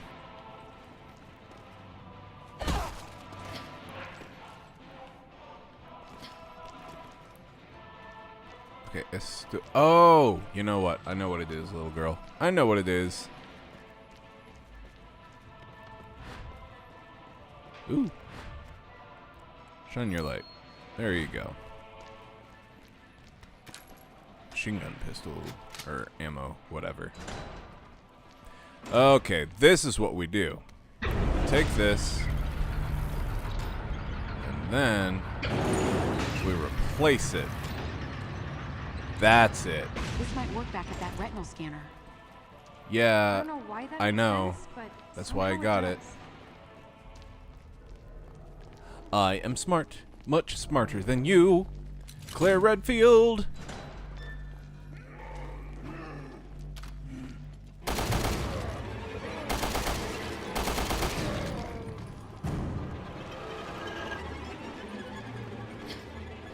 Anything in here? No, I've been in here. Yeah, I've explored this spot. I mean, say what you will, but at the end of the day, people give them piles of money for that service. Oh yeah. Why release Elder Scrolls 6 when people keep paying you for the games you already made? Exactly. And that is the ultimate sad truth is, yeah. People will just keep paying you money for it. Why do anything else? Hey, buddy. What you watching? Oh, God. Ah, fuck me. I Thanks guess. for that. Oh, thank you. Use that. Ooh, Moira. Shine your light. Yeah. Machine gun pistol ammo. We'll take that.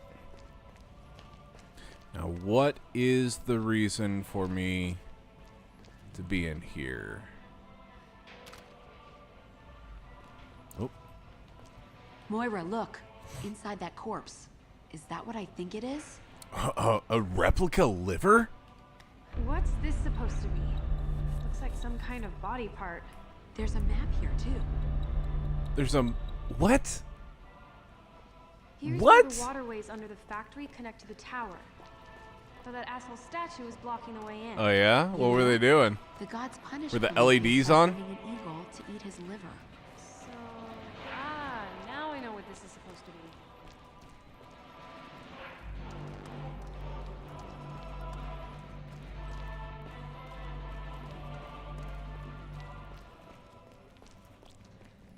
So, what Ratter was saying is there was somebody that's been honking like crazy outside, and she was looking outside, and there's a car that we call the stripper mobile because it literally has a stripper pole set up in the back, and it's like auditions welcome or like something like that on the car, and it is super gaudy truck that has like flames on it, and it's just the ultimate like, wow, this is like misogyny the vehicle, and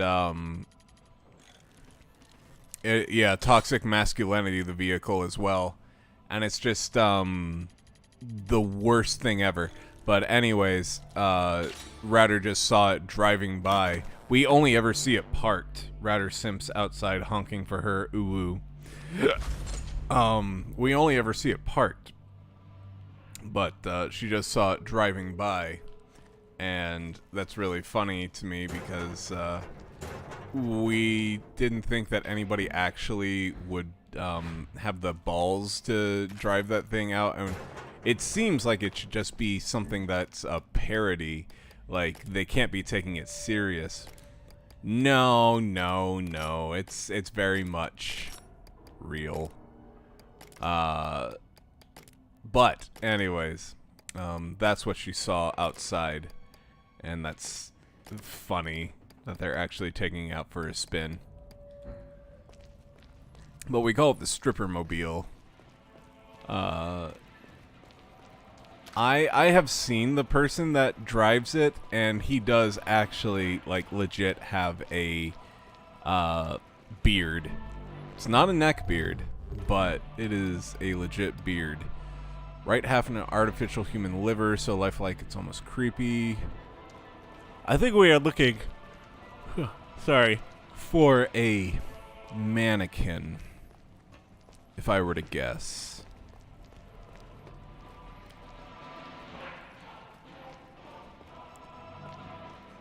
I think the only thing that would make that vehicle complete is if the horn, when you honked it, had like some sort of like song that you would hear in a strip club, like "She's My Cherry Pie" or "Here I Go Again on My Own" or something stupid like that. Here I go again on my own, going down the only road I've ever known. That would be funny and cringe at the same time. Ooh, cloth. What do we have in here? Ooh, toilet. Dude, look at the size of the rims of these toilets, man. Nobody has an ass that big. Nobody. These are like American-sized toilets in Russia. These proportions are way off. Here I go again on my own, going down the only road I've ever known.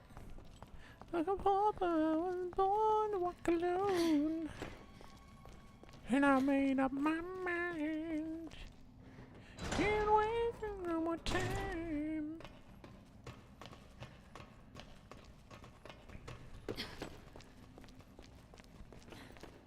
Do I do something with this?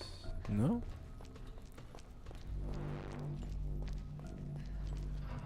Okay.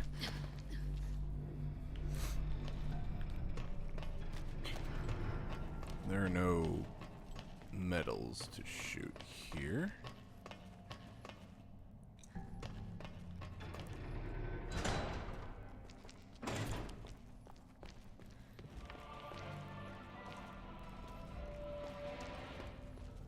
Where do I go with this liver?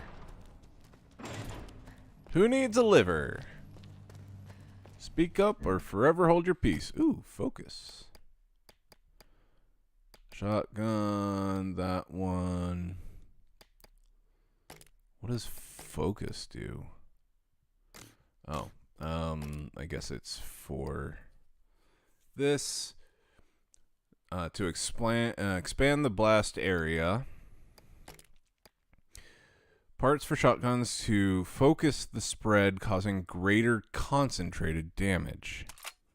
I think I actually want that instead of the scatter. Where are you? Neil, what about the girl? Yeah, what about the girl?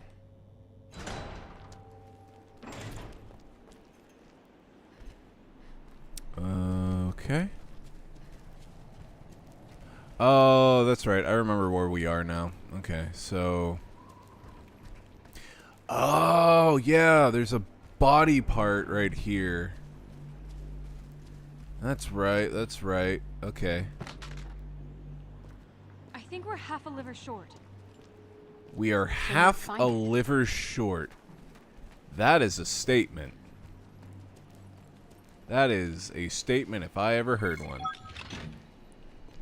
And we're in!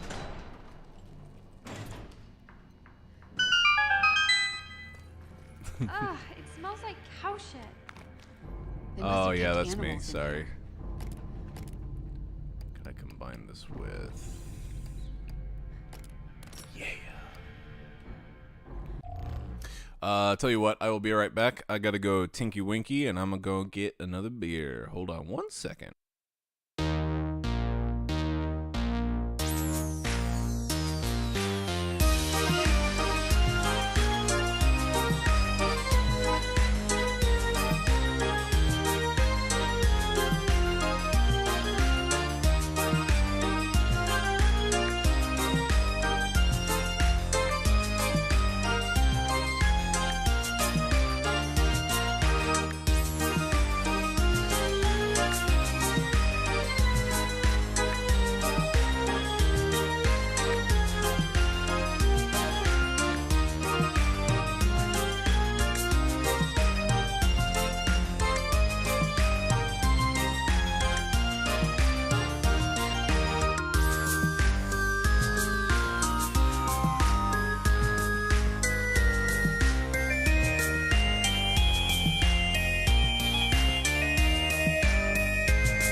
All right, we're back. Went out to investigate the horn honking that Ratter was talking about, and it looks like somebody's just having some issues with their car. Whenever I went out there, there was a guy with his car hood that was up completely, and the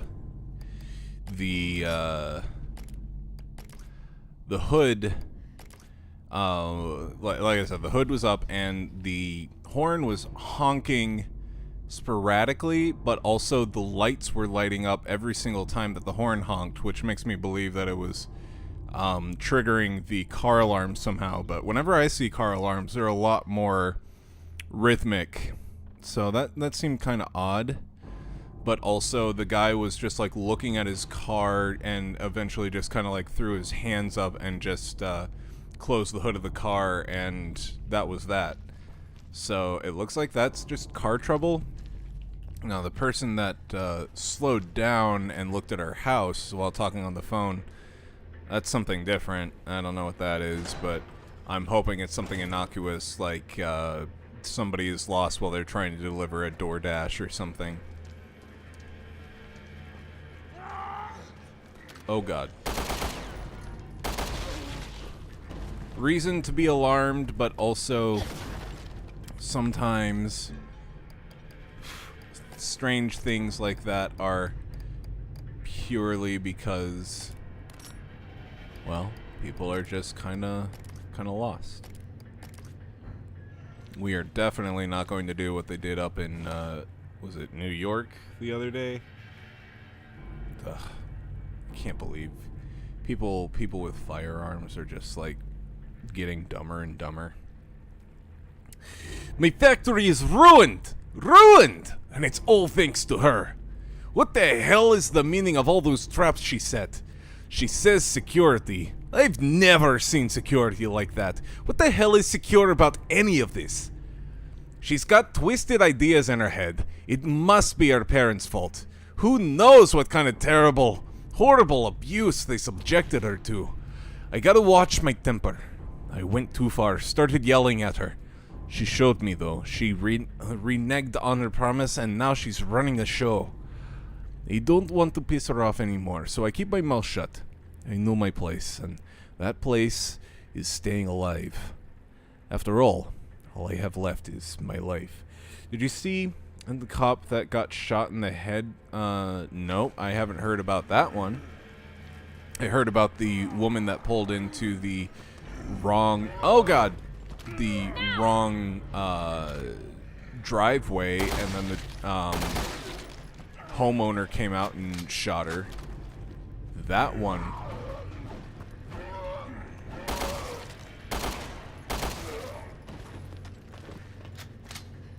Yeah, that one. That was super upsetting. Especially when you consider that she just pulled into the driveway. She didn't even get out of the car. Well, which one are you talking about, Space? I don't think I've heard that one yet.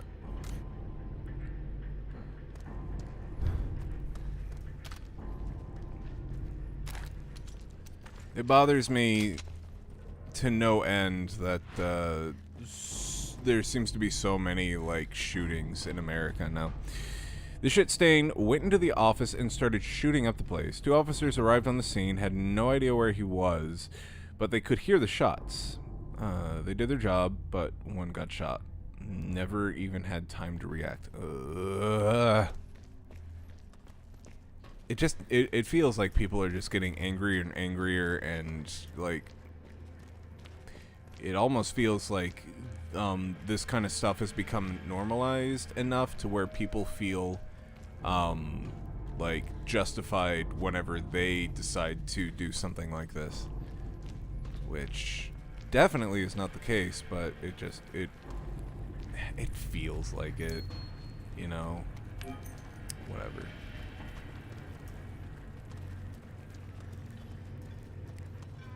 Man, I have seen Santa is Real come online and play their Switch so much, but every single time I see them pop up online, they're always playing Mario Kart 8. Talk about Mario Kart 8 is the Skyrim of Mario Karts. Like, it's just never going to go away because it's just they've done the DLC for it, and people continue to buy it, even though the game originally came out on the Wii U. And like, man, it's a good game, but Mario Kart 9 is never going to come if you guys keep on supporting Mario Kart 8 this much. Something's coming. Something is coming. I don't like that phrase in a Resident Evil game. Oh my god, what is that? Run, Moira!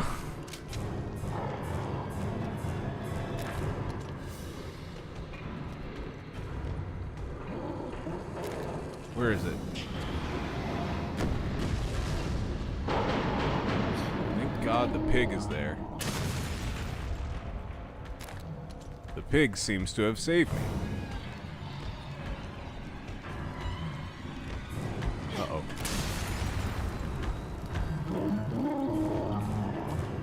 Did that stop them? Nope. Magnum will. Hell yeah! Take that, bitch. Any items? Ah.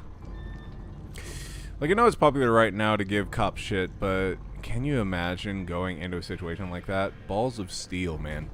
I have so much respect for cops that are willing to actually put themselves in harm's way to save people like that. Than I do for the ones that seem to be on just like a power trip. Rest in peace to that cop. Like, that, good on you for trying to actually do your duty and help out the community from this threat. And that's the problem is,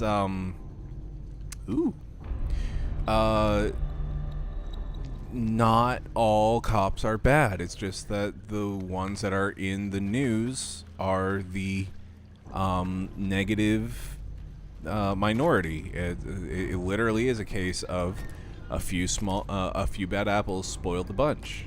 It's just the way that it is. But yeah,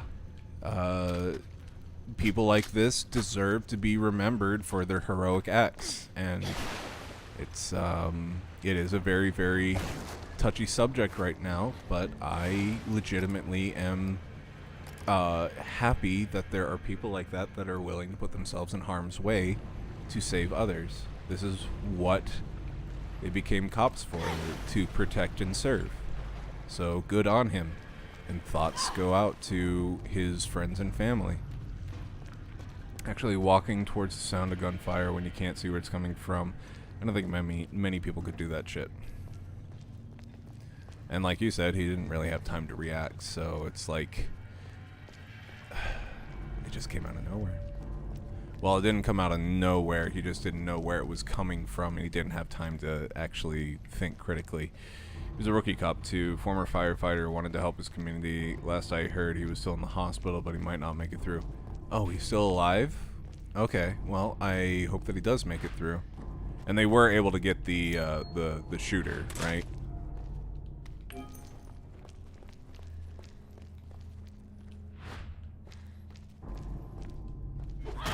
Because that changes things. I thought he had died in the field, died in the line of duty, but him not having died, I am very hopeful, and I wish him well. That is, yeah, it's not easy. And yes, it is a popular thing to do right now to just blindly hate the cops because you see so much bad. But you have to remember that it is a case of a few bad apples spoil the bunch. Yeah, the other cop dove recover just in time. They eventually took the son of a bitch out. Good. Very good. And they need to do the thing where But they're not going to. We need to stop bringing up... Okay. Need to stop bringing up the names of the people that are doing these heinous acts so that other people don't feel justified in what they are doing. What do I want to do with this? I think I want to keep it. Okay. I think that is all we can do here.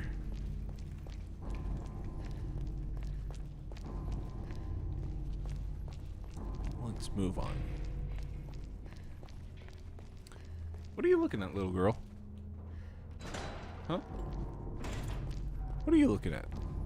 Oh, no.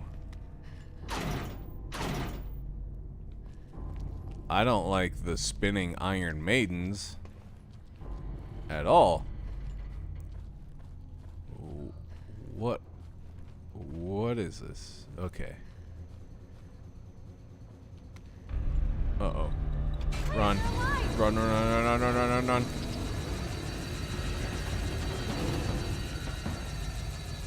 Oh, shit.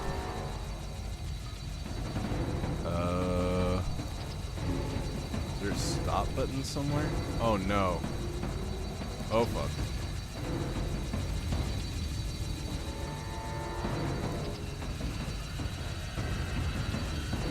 Come on. Hurry up. Please hurry.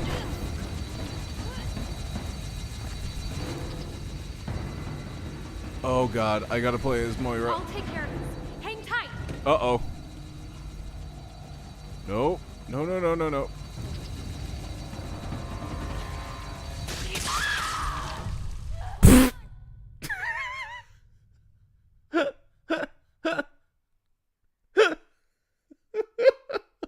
Don't worry, I'll take care of it.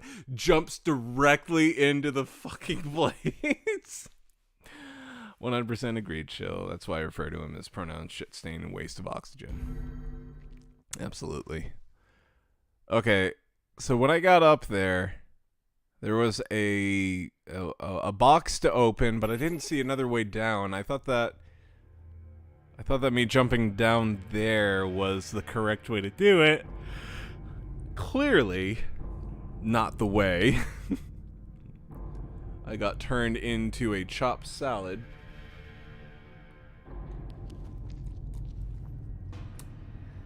Pretty goddamn quickly. Oh my god. That was comical how that ended up. Okay. Claire, they're alive! Claire, they're alive!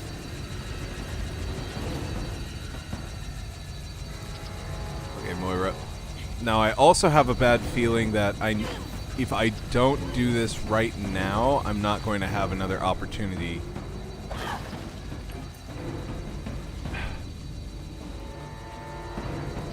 I'll take care of this. Hang tight.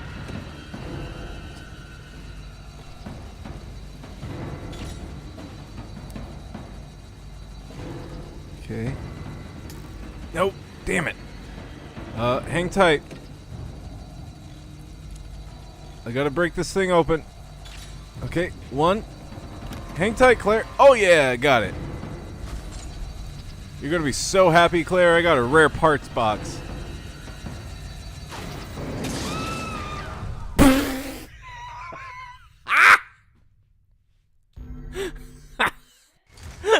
It wasn't me this time. I stopped it just in time for Claire to get turned into mincemeat this time. I almost had it. Oh, but it was such funny timing. Oh my lord. Whew. Let's do this again. Third time's the charm.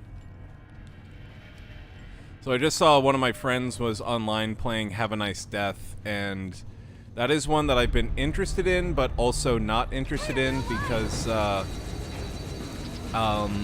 hear that the graphics start to look very, very samey, black and white, and Tim Burton-esque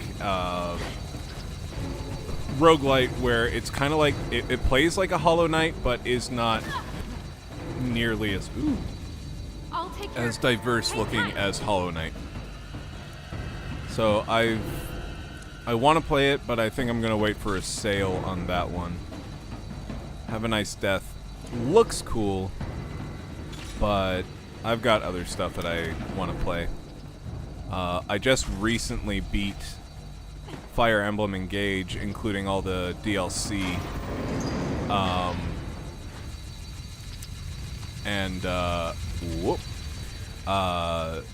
What's it called? I beat all the DLC and everything, and I just beat the main story on hard mode, and only ended up the entire time losing 2 units. And yeah, I feel pretty good about that. I got a lot of bang for my buck with that game. I played it from when it released in February until now. It was a good tactics RPG. And it actually inspired me to another like game idea that probably not going to do, but would be a lot of fun, is a tactics RPG with antibiotics and like the body versus bacteria. And basically it would play similarly to like Advanced Wars, where you command the army, or in this case it would be like the white blood cells and whatnot, and you as a commanding officer would be you would have access to certain antibiotics or antibodies or like things like that, and you would use them on bacteria or viruses,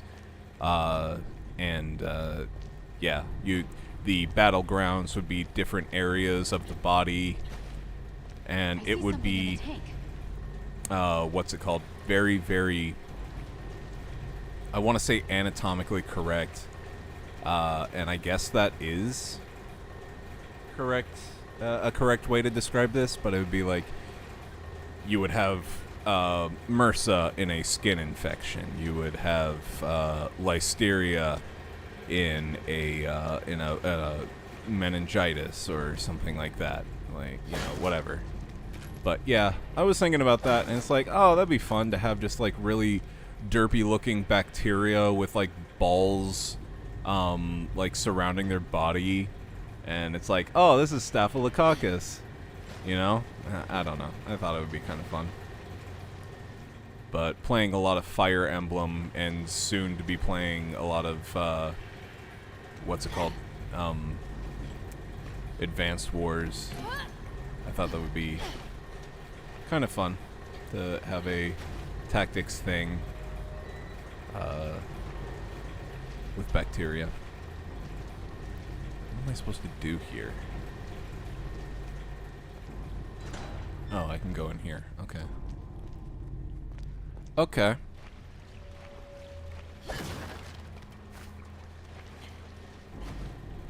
I don't know that I want to pull that just yet, because I feel like if I do, it's going to get this whole shebang started.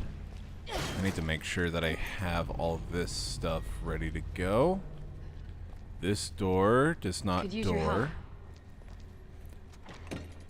Let's see.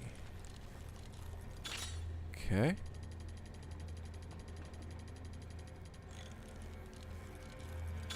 Got it. Sweet. Parts box. Okay. Let's just pass some of this stuff to Claire.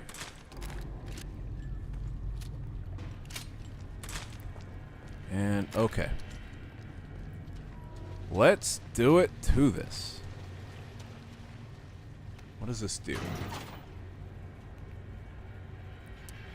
It starts the assembly line. Okay. I need to be either Moira or Claire. I don't know just yet. Ah!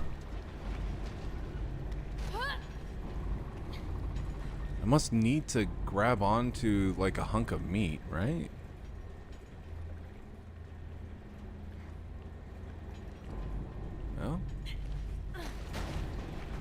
Maybe I need to be in the other area?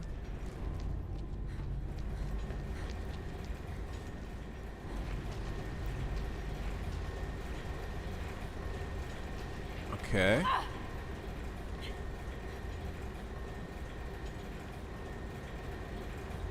Does this do it? Or do I need to be Claire? Duh. I definitely need to be Claire. Okay. Okay. Moira, you will be the holder of the handle. And Claire, you will be the shooter of the meat.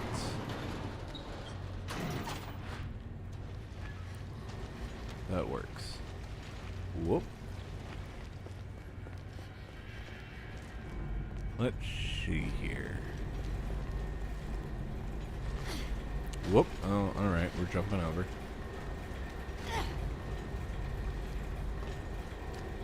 Oh, that didn't do it.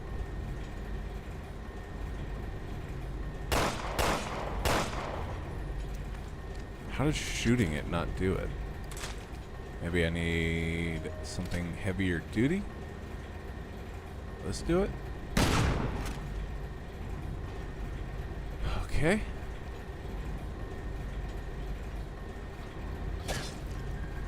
No?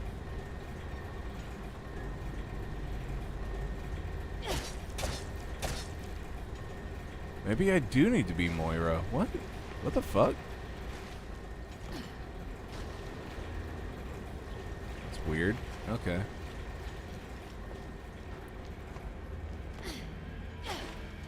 Okay, Moira, you're up. I will pull the lever. You go beat the meat.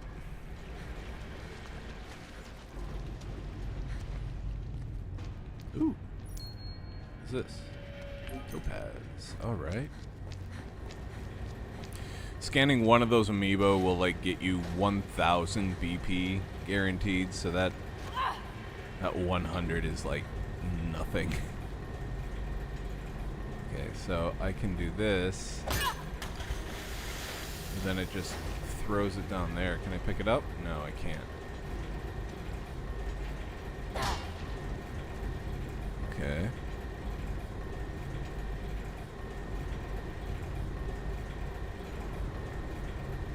Come on, bye. Nope. 1,000 baked potatoes. Hell yeah. Whoop.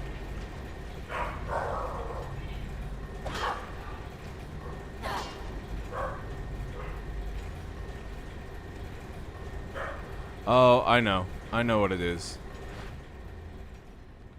I've got to stop it. Nope.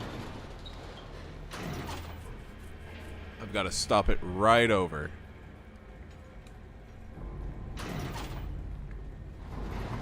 There we go. Okay, Moira. Now go do your thing. 1,000 baked potatoes. That's a lot much baked potatoes.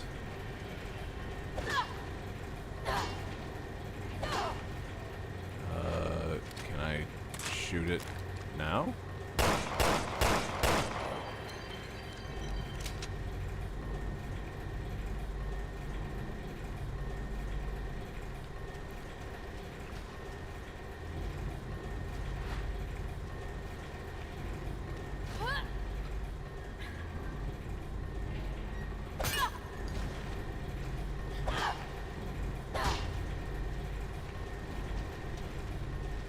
Hi, little girl.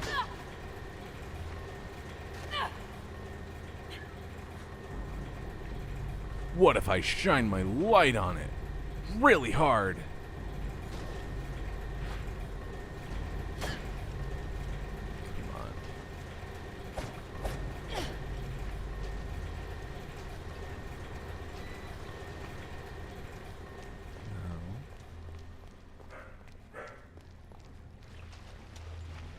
What is he burping at?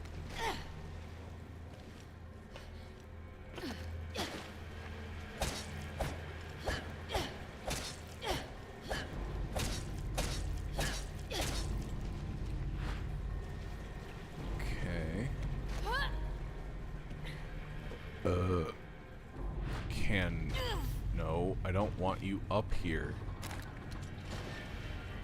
Stand right there.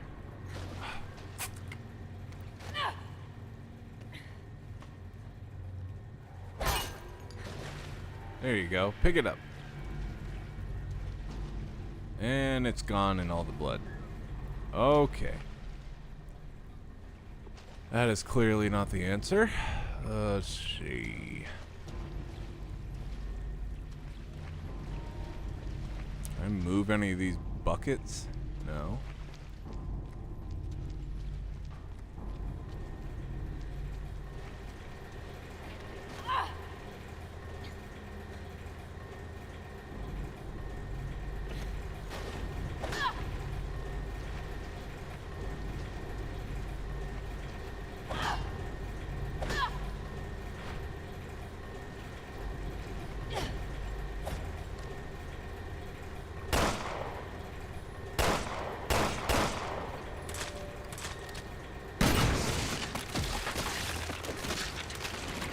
Well, that's really dumb, but okay. We have to add more blood? Man, that lady is sick. Beat the meat grinder until a treasure pops out. Oh, Toko. Are you going to go see that new Dracula movie? With Nick Cage? I figured that would be completely up your aisle. Renfield, yeah. That seems like a very, Toko kind of movie. You guys gonna go see it?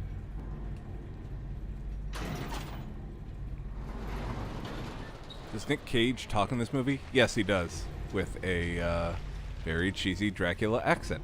Probably when it comes out to streaming. Yeah, same.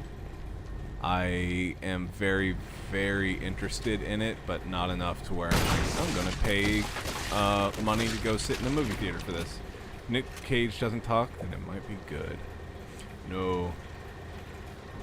It's not... I don't think it's Nick Cage that makes the movie so good or interesting looking. I think it's him being Dracula, and also apparently the way that they set it up, this seems like it might be a direct sequel to Bram Stoker's Dracula. And if that's the case, oh, Nick Cage as Dracula is amazing.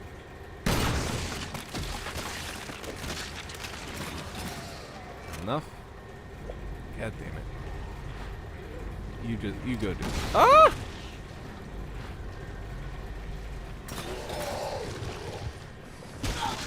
Ah, it's messy. Thanks. What did you use on me? Stop right there. I said stop.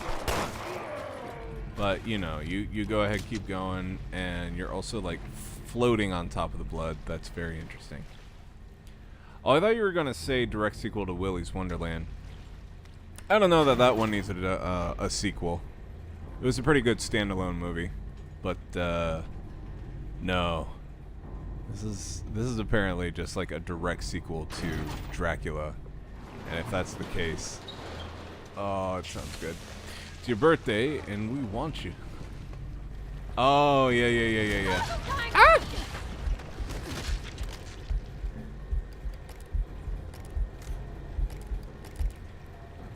It's been a while since I've seen Willy's Wonderland. That one was a good one. There's a channel that's like devoted to the best Nick Cage one-liners, and oh man, it's just a bunch of jump cuts to all of the cheesy ass bullshit that he said over the years, and man, do they have some good ones. We have to get out of here. Okay, let's go. I saw Cocaine Bear the other day. That was pretty hilarious. Ooh, how was that? Like, I know you say it's hilarious, but like, how was it? Like, actually, as far as like a movie goes, it's Is it a wait until it comes out to streaming kind of thing? Dracula's assistant has to seal the Declaration of Independence. That would be so fucking funny.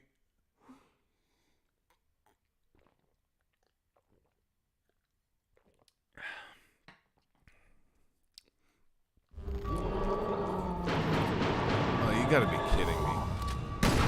Another one?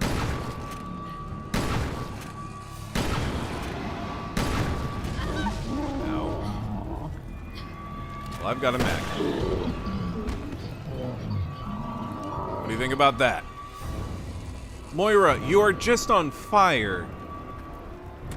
Do you not... Stop, drop, and roll, lady. Come on. Okay. There's just a bunch of bodies just kind of like hanging around, I guess. They don't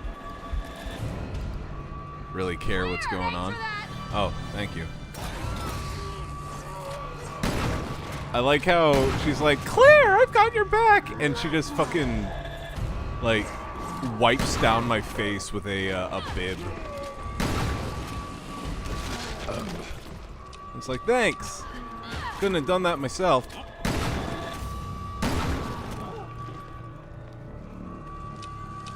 Alright. I think we're good.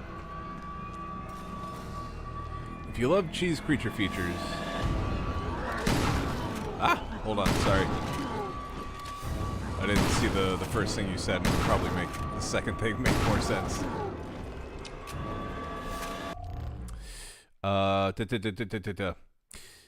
Like, I wouldn't go see it in theaters, but it's a definite rental. Oh, Cocaine Bear. It was everything you would expect it to be. Did not disappoint. Like, I wouldn't go to see it in theaters, but it's a definite rental. If you love cheesy creature features, you'll like it. Yeah, that's exactly what I thought it would be like. And to hear that it lives up to that ideal, I am actually excited about renting it or streaming it, because that sounds amazing.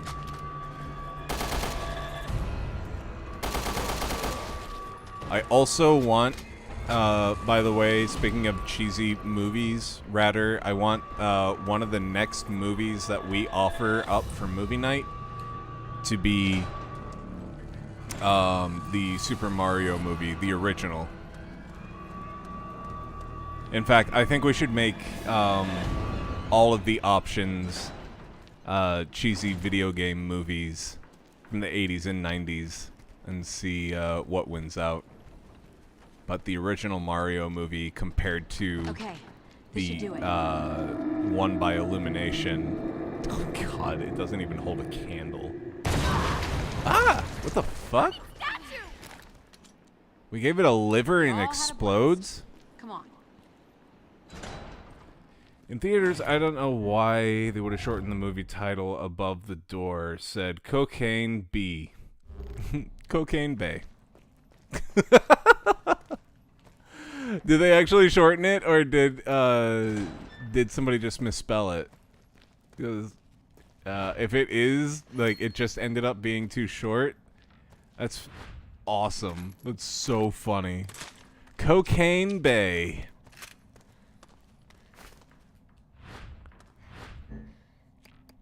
Oh my god, that's so funny. The original Mario movie was decent in its own right. Just don't think of it as a Mario movie. It's hard not to. I know what you're talking about, but it's also hard not to when they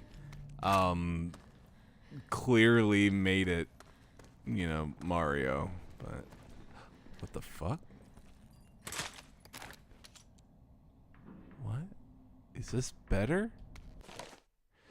Weapons that you're unable to carry are automatically sent to the workbench. Oh, thank God. Okay. It's more like Fifth Element style movie. Oh, Fifth Element is a... that would be another good option. Oh, man. That would be an amazing other option. Is Fifth Element. I think we need to discuss with the friend group about the... how old the movie has to be, because I think right now we just have a rule of what is it, 10 years? And 2013 was not that long ago. Yeah, I know, but 10 years doesn't seem enough. I think it should be 20 years or earlier.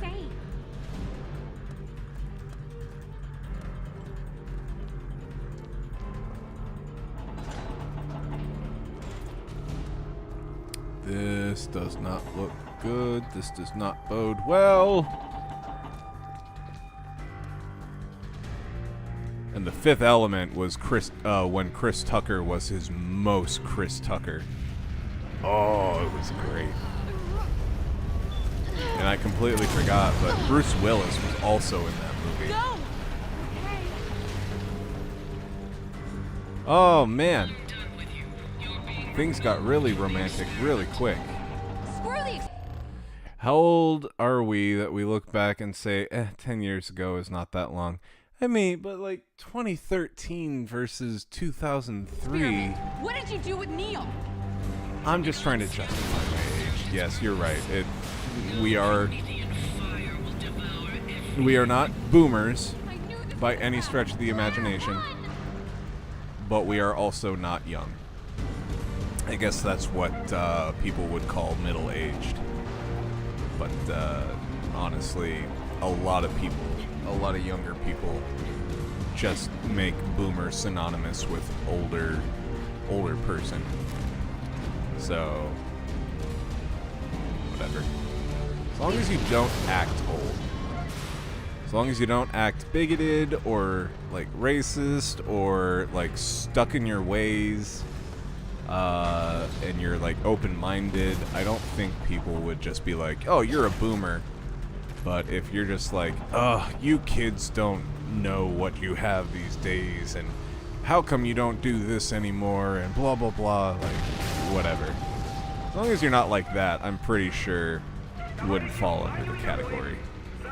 I'm sure there are plenty of people that, if they actually watch these streams, would refer to me as a boomer, in all honesty. Not true, but, I could see them saying that.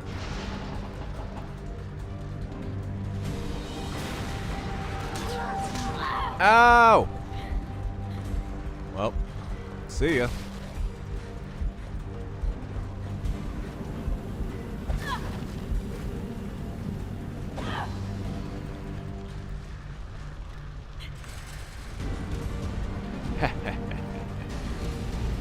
You can't get past me now.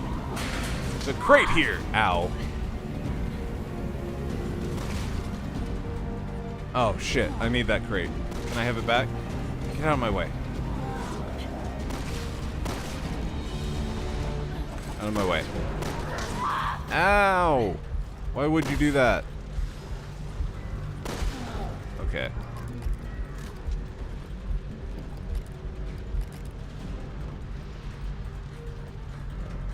"2013 was back when Game Grumps was still in its infancy." You're not wrong. I remember seeing Game Grumps back in 2011 when it was... Oh, how am I supposed to... Oh. Back in 2011 whenever JonTron was still a part of it.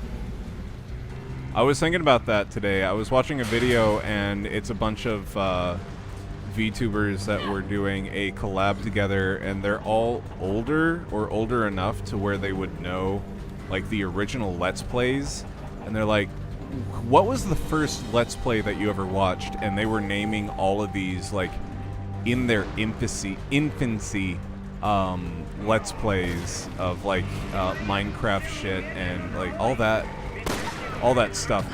And I was thinking, what was the first Let's Play I ever watched? And I was thinking Best Friends or Super Best Friends Play, and then also original Game Grumps. And I was like, how long ago were Game Grumps a thing?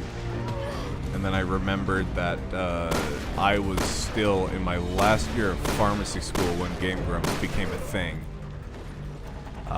with Aaron and John.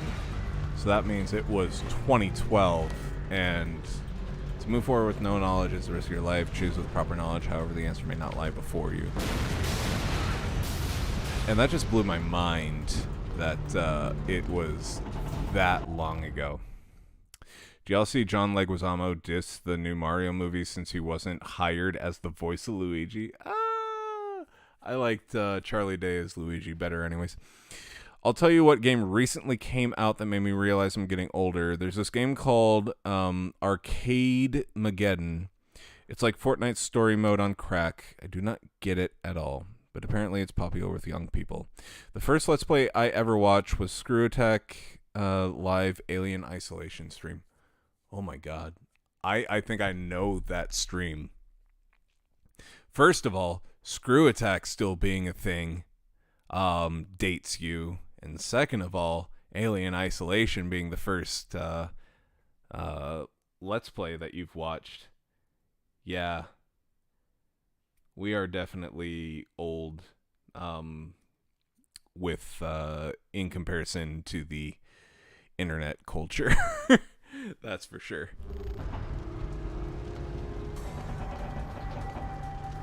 What's this? Where am I sending Moira? Hope it's someplace good, because no idea what's going on. Oh, Ratter. Ratter's doing things with Ace Attorney. Ah. The answer is the far right one.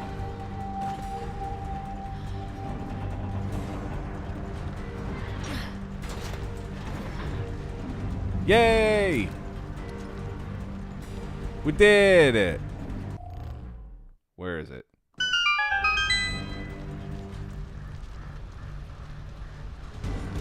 Shit, we need a wheel.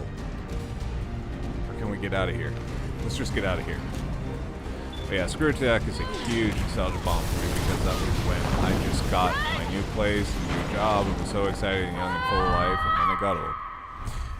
For me, Screw Attack Gaming was the first gaming convention that I went to with Suitcase back in 2013, and that was my my bar that set the standard for every convention that I went to after that.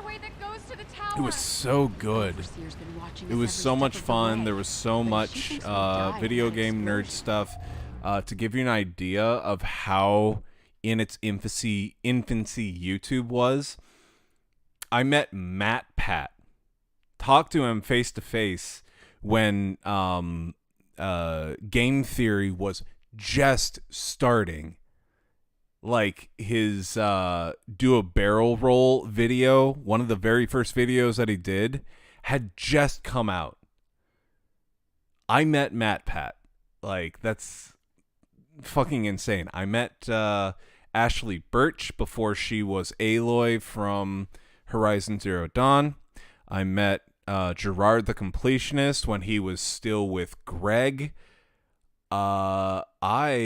Yes, hey Ash, what you playing? That's what I knew Ashley Birch from, and I actually got my 3DS signed by her, and I'm very upset that I didn't use a polymer spray or whatever to preserve it, because the signature is rubbed off since then, or mostly rubbed off. But I got Ashley Birch to sign my 3DS XL.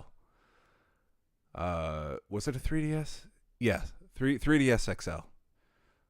But yeah, that was the first gaming convention that I went to. I met Smooth McGroove while getting coffee. Jesus. And think about how these guys were just getting started. Like, back then, they weren't internet celebrities like they are today. Exactly.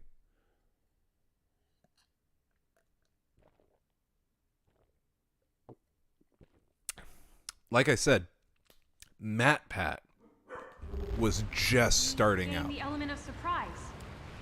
We're so close, Moira. I can feel it. One of my Q&A questions that whenever they were going up and down the audience asking what kind of questions do you have for the panel was used. And I remember it to this day. Like, I watched PewDiePie back when he was just a gamer. Oh yeah, back when he was just like a screamer kind of gamer, and now he's like way more serious, and he has a kid on the way. Isn't that crazy? Like, he would just play nothing but Let's Plays of horror games. Yeah, that was something that the VTubers that I were watching brought up, was his playthrough of Amnesia. But the question that I asked Matt Pat was, how much time does it take to make a good YouTube video, or a quality YouTube video, not just how much time does it make to make a video? And he's like, wow, no one's ever asked, like, specifically a good quality video. Ow! Who are you? What do you want? Put it down. Markiplier still hasn't changed. Nope. Terrasave? He is a fossil of the original Let's Players. Why don't Well, you that's have not a bad bracelet? thing. I look like a woman. I feel like Markiplier has been very, very You don't know grounded what's going on? in gotta what get out he's of done here over the before it's too years, late. more so than anyone else. Never. I stay my home. He's Now a great go guy. away. Yeah, and that's another thing that makes him so swell, is You people come to nothing our bad people. has come out about him, Everything and of he is But if the just bad things happen, generally well renowned in the Let's Player community. So yeah. Oh, dude, the P10 is so much better. Holy shit. I want to remove that. How do I remove it? place. This one is mine. Make the dialogue go away. Thank you. Remove.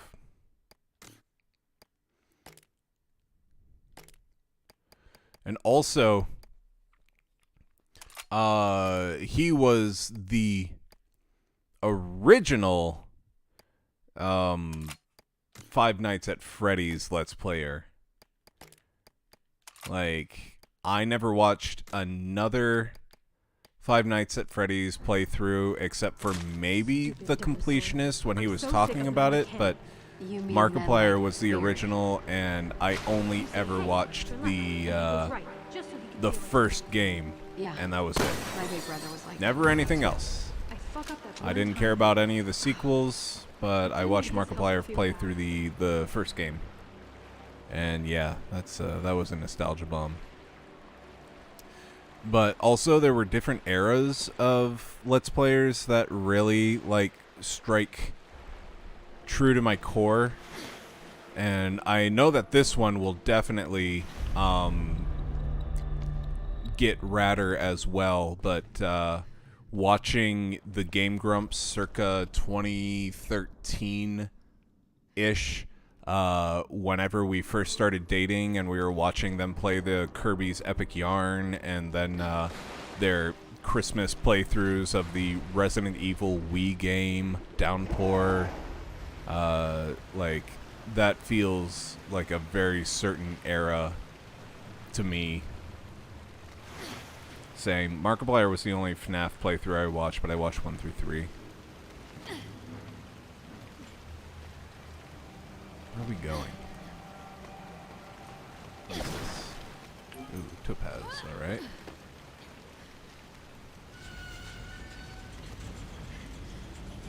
I want to finish up Claire and Moira's thing, and then maybe start the next stream earlier, because it seems like we don't have that much left. We have Barry's last section, and then chapter 4, and it seems like that's the end of the game. So I might just play the game until I finish it next time. But yeah, I want to at least finish up this chapter. Dude, Magnum ammo? Really? Holy shit. Hell yeah.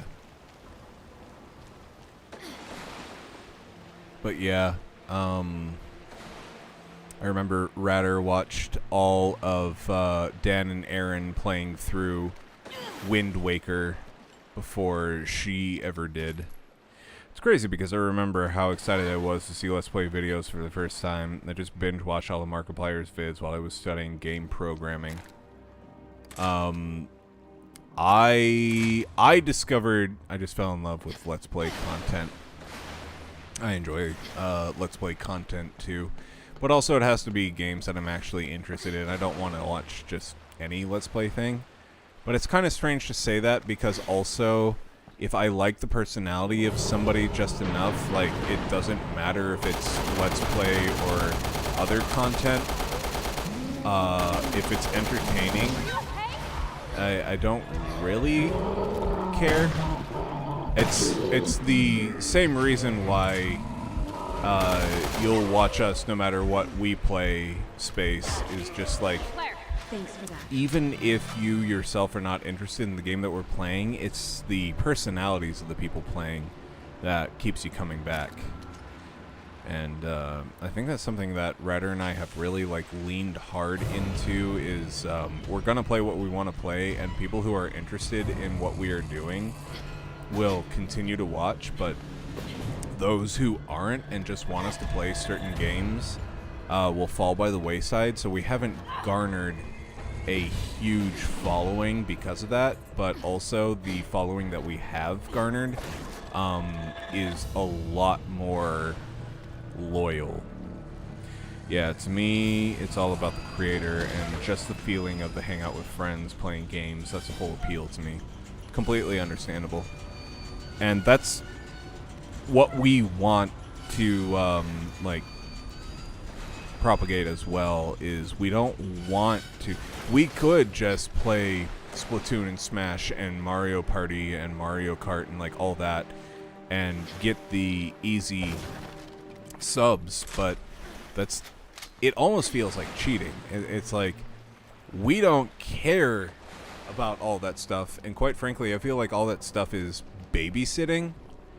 Like, you are just playing these games for a bunch of kids, and they want to play with you, and it just feels like babysitting. So having people who actually want to watch us for us feels good. Will that win us popularity contest? Hell no. But also, we've realized this, and we've come to terms with this. And this is a break from what we normally do with our week, and it makes things more interesting and something to look forward to. That is a change of pace, and, you know, so we continue to do it. But we also don't want to compromise our original vision of why we started up this channel in the first place. So we keep doing what we do, and the subscribers that we get, we're thankful for. The ones that want to stick around, we're even more thankful for. But the ones that go away because we're not playing the games that they want, well, it's kind of a bye Felicia kind of mentality. It's just kind of like, we would love to have you stick around, but honestly, if you only want us because we played Undertale that one time, or Cuphead, that's not what we do. We did it that one time, but that's not what we do. So, I don't know.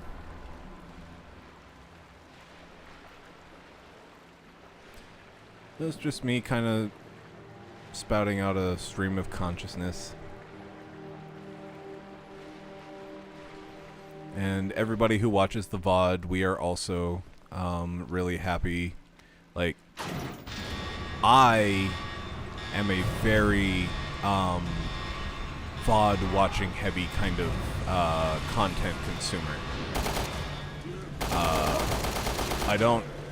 I don't catch a whole lot of streams or streamers that I really like live, but that doesn't just necessarily mean that I don't like them enough to catch them live. It just means that I'm too busy to catch them when they are live, but I like their content enough to where I'll watch it.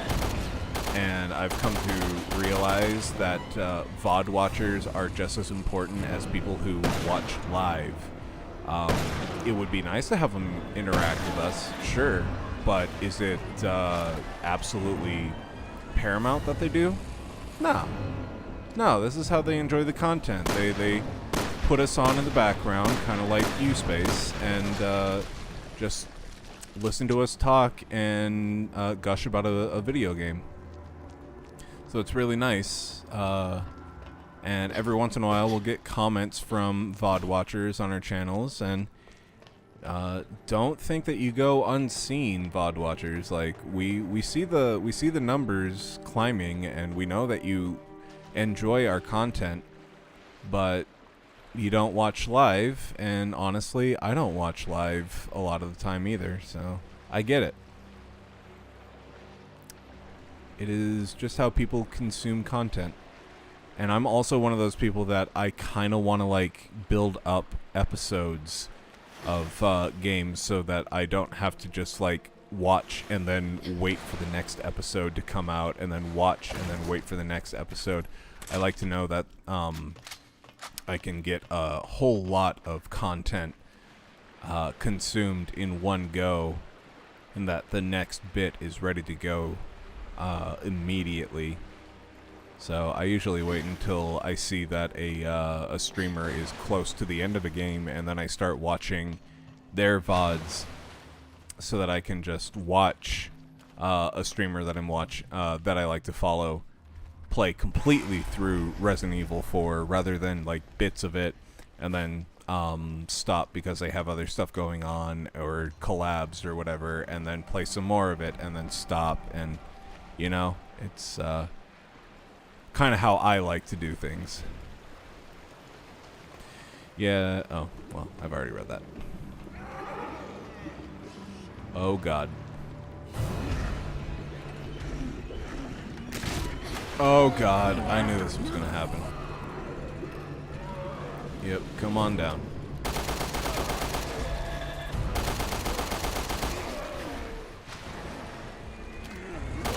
Oh, Moira, you're my friend. My mistake. You know I'm very much a binge watcher as well. Yep. You and I both watch content, whether it's Netflix or anime or Let's Plays in the same way. We wait until it is close to finish or finished, and then we dive in. I think what's interesting about smaller streams is that it almost feels like you get to know the people, especially like with y'all. There isn't much character work. It's just a very organic, natural vibe. Yeah, there's no real putting on airs when it comes to me and Radder. Like, yes, there are some secrets that we keep to ourselves, but a lot of who we are and like who we are as people, you guys know. You guys know, because these conversations are not just like, you know, super chat, like I paid to have you read my comment, whatever. We actually read all the comments, so if you have a question and we feel comfortable answering it, we will. We totally will. So it's a good way to make new friends in the internet age. That is very true. And for VOD watchers, because I know that right now it's probably just Radder and Space watching, but anybody else who's watching who might be younger, while making friends in college or on in college or high school or whatever might be relatively easier right now. Whenever you get older and you're oh God! Thanks for that. Thank you. Whenever you get older, making friends feels like a thing that should be easy, but it really isn't. It really isn't. Because you realize when you are older and you have to work a lot and you have to divvy up your time with family and work and significant others and just like all that stuff, you start to realize that you don't have a whole lot of time to figure out who your friend group is, and finding friends becomes good friends becomes very difficult. Very difficult. But also when you get older, you realize what's important to you and what kind of people you want to spend your time with. So there is a give and take. But in high school and college, you're still very much in the mindset of, well, I need to have friends, otherwise I'm a loser. I feel like the conventional wisdom of you can't know anyone on the internet is kind of dying out because we spend so much time on the internet. It's basically our entire lives besides work. Hell, even work. Yep. I would say that mindset during the pandemic, is something that has killed that mindset. Because I've heard so many heartwarming stories about people meeting friends, significant others, lost family members, whatever, through the internet during the pandemic when they were stuck at home and all they had was online connections. So that mindset is definitely going away, if not already gone. The only people that are holding on to the only way that you can make friends is in real life are, like we said, boomers. So, yeah. But yeah, it's rough to try and make new friends, especially in your 30s and in your late 20s and 30s, I should say. And I think the thing that makes it so jarring is that when you were in high school, you would have just like cliques to run with. And if that clique didn't work, you would be friendless for a little bit, sure. But you could find another clique because there's just so many around. The tower is just above us. I didn't find my good group of friends until I was late in my junior year of high school. So, you never know when it's going to happen, but that's the thing about what's it called? Friends is in age groups like that. It's a lot easier when you are younger because there's just so many more opportunities. Well, and just think about this. I never had that when I was in high school experience, and I came from a very small town. That's another thing, is we just assume that everybody has that high school experience, but my high school experience was significantly different from other people's high school experiences. Toko and I came from a graduating class of like 1,300, and that is not the norm by far. A eulogy for my brethren. We followed Master Alex to this island of Zapidij, which he has codenamed Number 46. Our efforts have brought prosperity to the island, but more than that, we have come to help the Master achieve her goal of rebirth. You have performed splendidly in your tasks, even in your final task, to provide the Master with valuable data at the cost of your own lives. We are bonded in our servitude to the Master. I consider you my colleagues and my friends. I will help the Master to finish the work which we have all started. I promise that your sacrifices will not be in vain.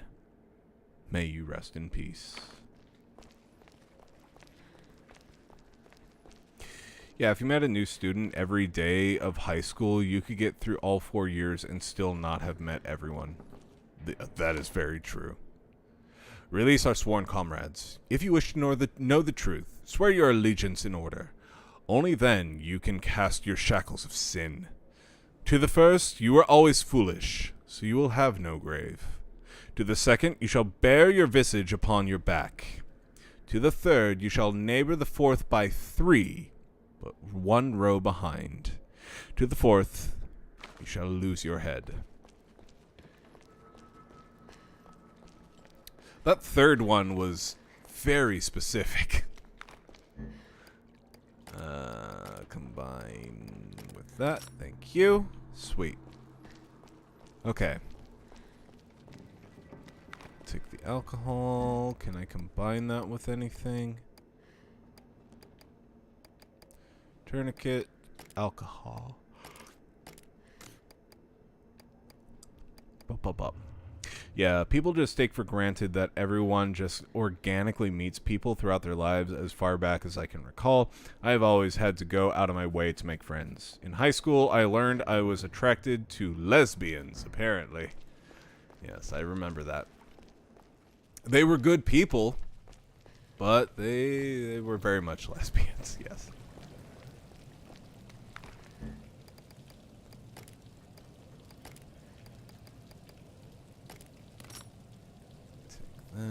Ooh, I like that. That's very nice. Okay. One was not good people. Yes. If you're referring to the one that we met in middle school, I concur. She was not good people. She was a very troubled youth. A very troubled youth.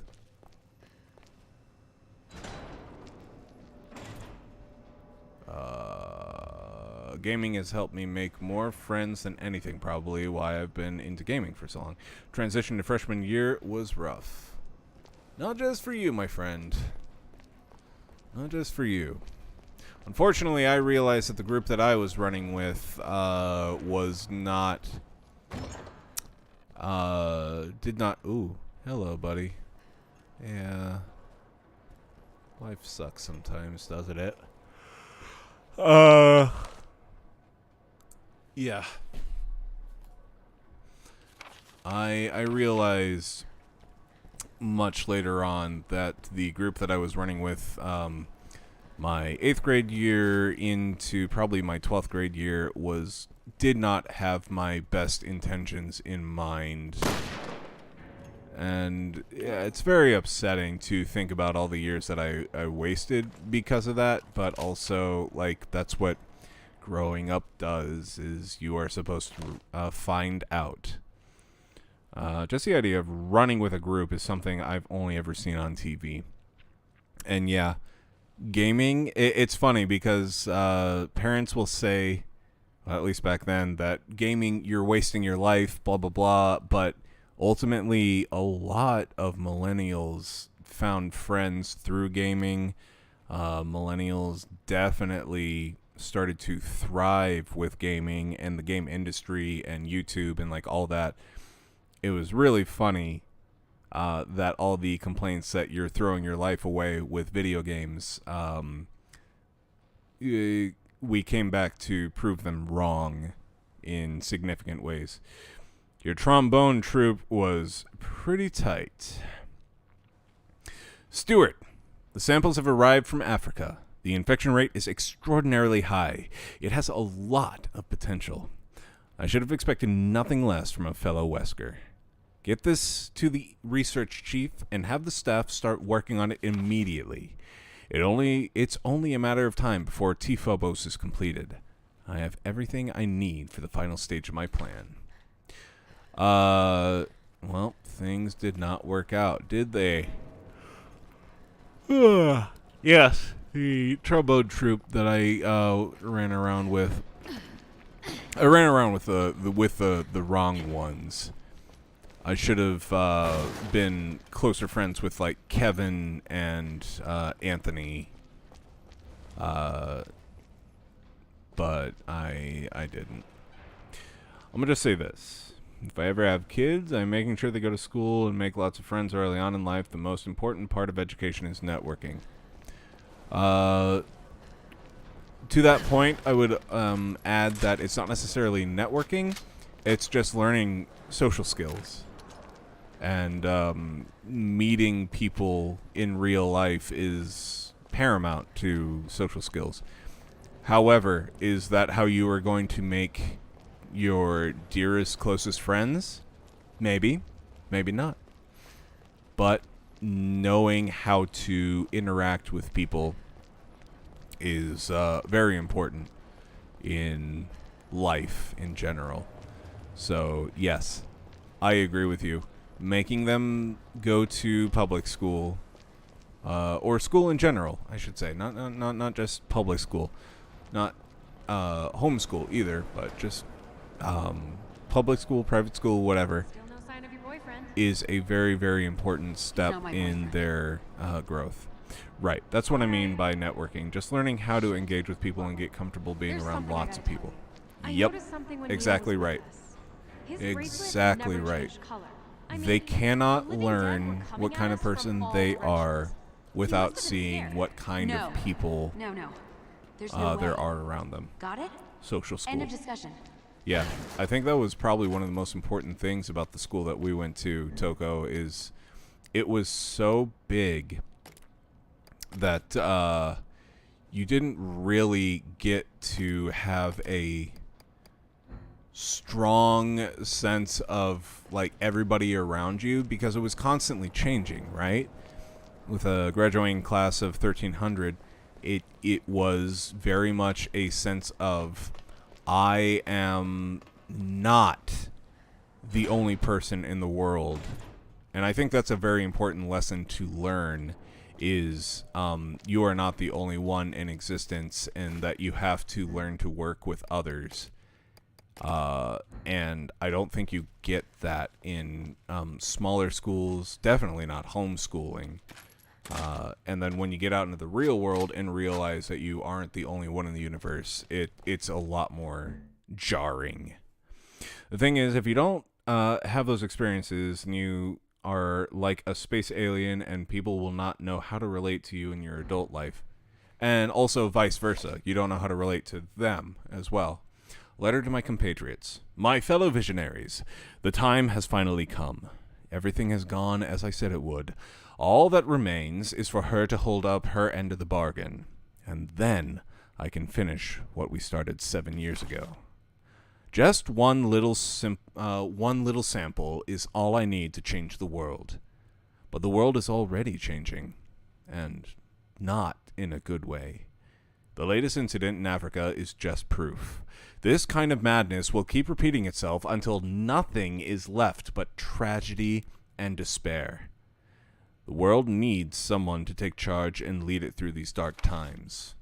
Lansdale was right, of course. What he tried to do in Terra Grigia, people call him a villain, but he's a hero. He was trying to save us.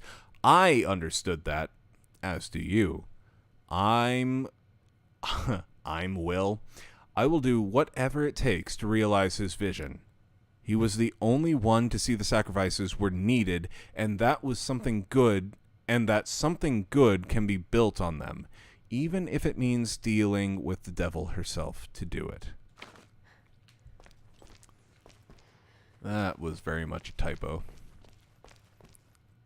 And spending too much time alone early on in life can lead to an overinflated sense of one's own talent and abilities, making you less likely to seek out opportunities. Yeah, I feel like I spent a lot of time by myself as a kid. I didn't have a lot of friends. I did have Toko and like a handful of other friends, but my social circle was extraordinarily small up until maybe my junior year of high school. And even now, my social circle is probably about 10 people if you don't include family. And that's fine. Not everybody needs tons of family and friends around to validate their opinions, to make them feel like they are a success, to, whatever. Some people do need just like a billion acquaintances, but only like one or two really solid confidants. That's fine.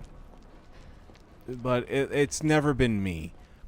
I don't want to have like thousands of friends on social network. I don't care about that. I care about the handful of friends that I do have. I care about my wife. I care about my family. I honestly just do not have the emotional or mental bandwidth to care about people outside of my social circle. as an introvert, it is exhausting to have more people in my social circle, and to feel like I am obligated to Neil had it at the party. communicate with these people makes it Chavez, even Redfield. more. It's got all our names on it. Ugh. He sold TerraSafe out. Claire, I'm really sorry. Hey, look.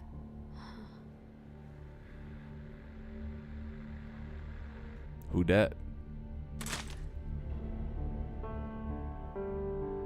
Ooh, is that it? Is that the end? I feel like 10 people is a healthy circle of friends. Let's be honest, no one really has 100 plus close personal friends. I've isolated the best That's candidates. just not how we operate. Now it's your turn to fulfill your end of... What did you... You wanted an Ouroboros sample, now you've got it. Oh, shit. Lapdog. You don't know shit about me. Well, I now know you're you were infected with Lansdale's it. puppet. When Velcro incited the Terra Grigia panic 7 years ago, the FBC was pulling the strings. 7 The old years man ago? went down, but he was smart enough Jesus. to pass the torch before he did. You played me. Because you're an idiot. You thought you could create a new terrorist threat to justify the FBC. A monster like you could never understand. Why is this monitor replaying this shit? Or are we seeing this live?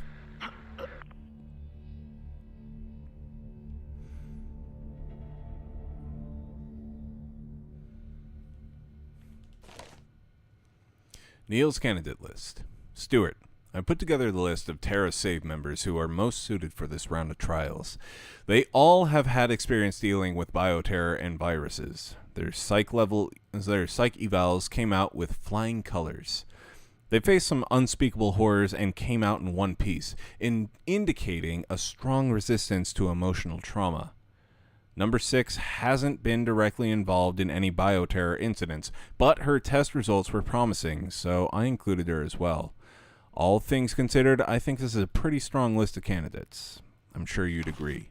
It's all in your hands now. I'll be out of here. I'll be out there as backup in case you need anything.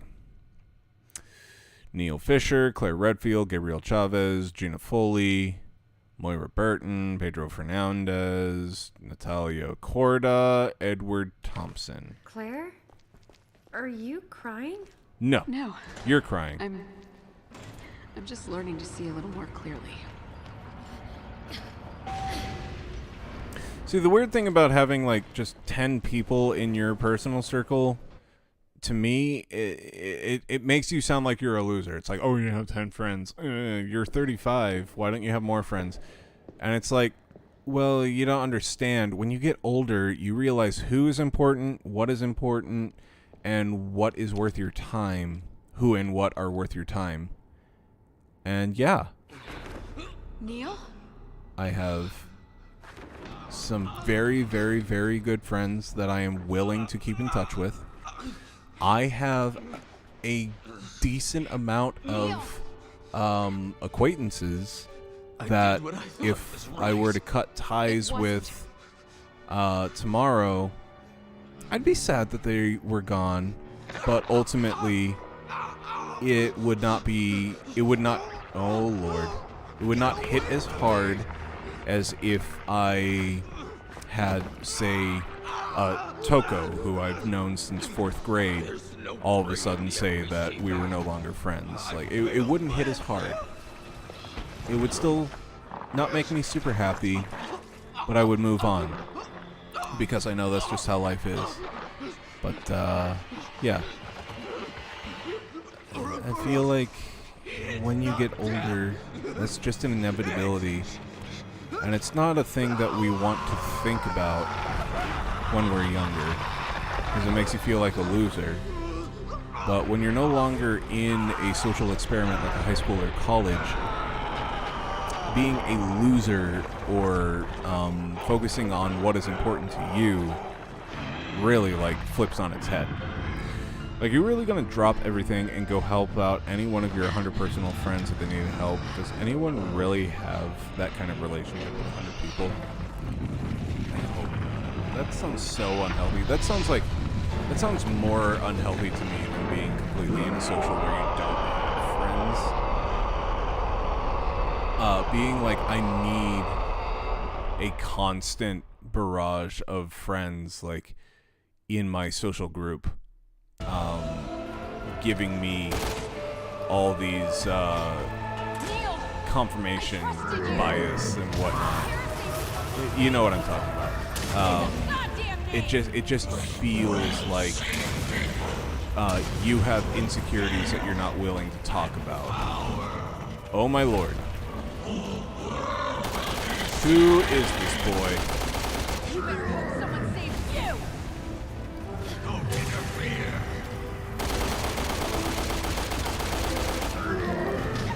Ow. Yeah, I bet you are.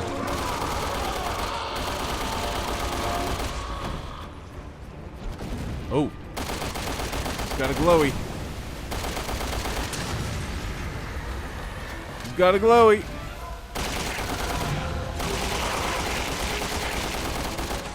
Got it. Bopped his spleen. Oh, he's got the Ouroboros. I recognize that shit.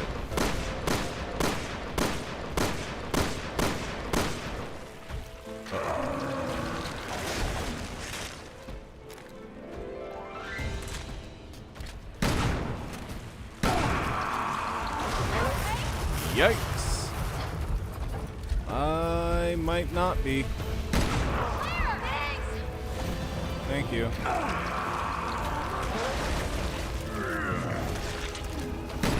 Show me a glowy.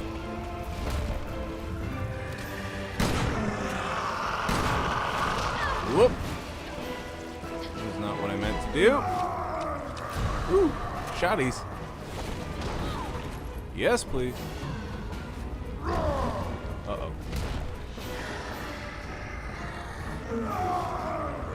Where you at? Where you at?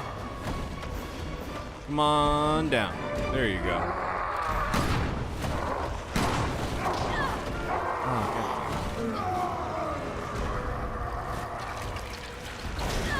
Oh, goddamn.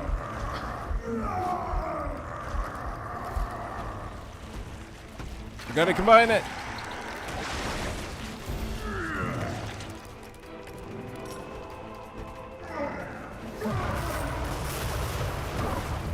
Ooh, they explode.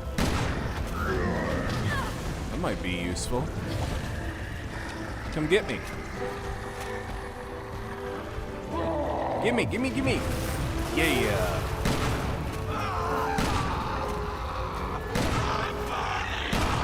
I don't like how fucking human that scream is. It's a beyond disturbing.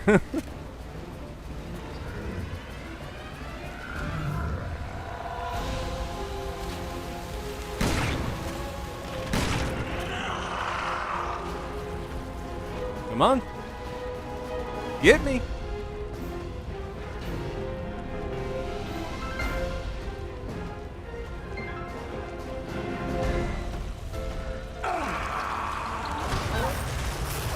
There you go.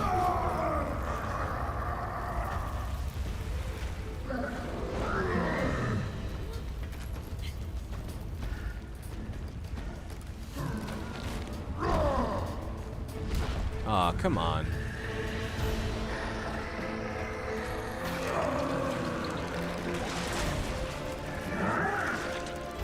Yes, but someone who tries to have 100 close friends will at some point lose friends because they wouldn't be able to devote enough time or focus to all of them. They have to turn down and delay at some point. That's why I say 10 is a healthy number. After enough turn downs to stop asking. Honestly, depending on friends, 10 might be pushing it. Yep, it all depends. Some of my friends are definitely closer than others, but honestly, like, the friends that I do have, I feel like I have enough bandwidth to keep in touch with all of them to varying degrees. And yeah, it's a big ask that a lot of people don't realize later on in life is going to take a lot of time away from you. So you better just kind of come to terms now to make things easier on yourself. That growing up tends to have a lot of give and take. And sometimes it's more give than it is take. Where the hell did he go? Come on, buddy.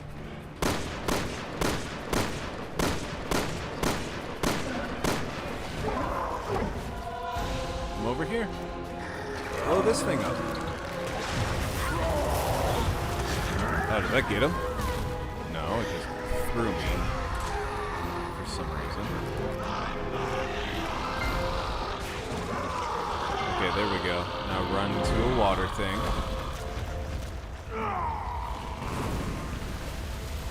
Thank you.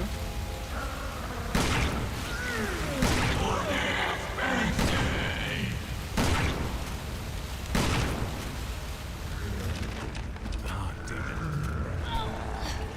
Oh, I'm on fire!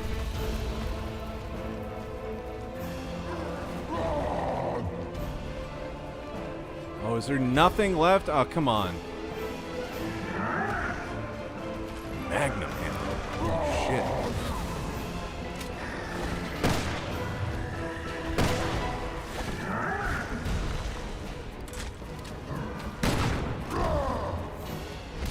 There's another one.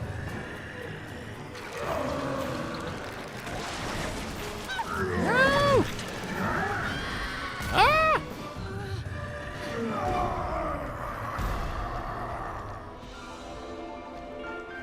You jump down. Moira, you don't need to be up here.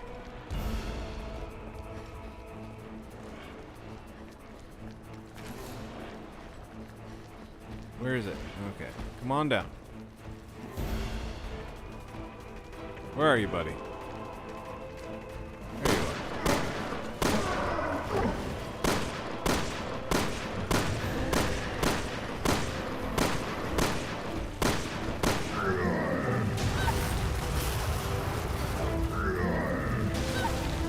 Do it? Nope.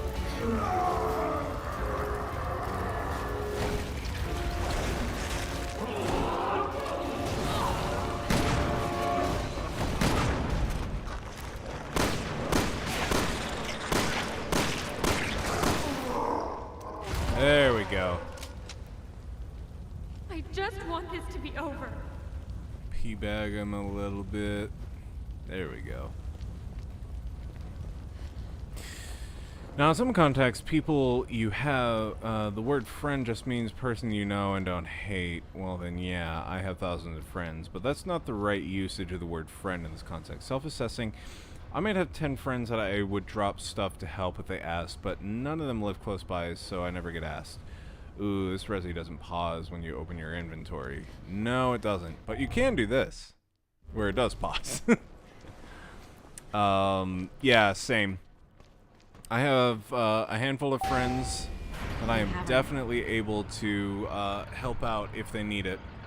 But half of them are not local, so that would be difficult. However, I am here if they need somebody to talk to. So I'm still here. Let's see what's outside. In that sense, but physically, I'm here for like half of them, I guess.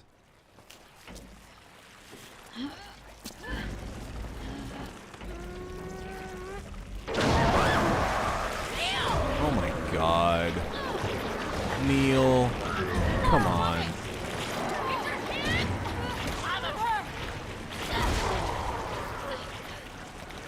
Not cool, Neil.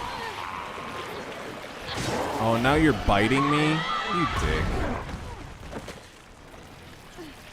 I blew up your heart pimple. Like, is that not enough?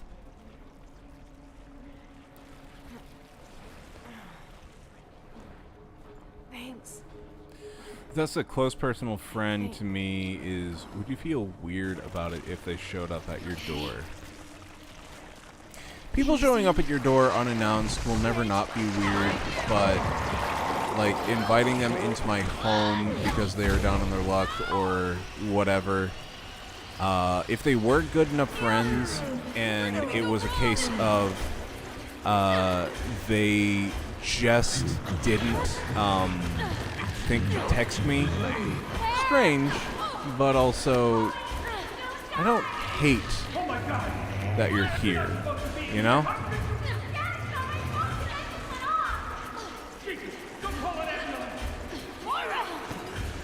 Get it?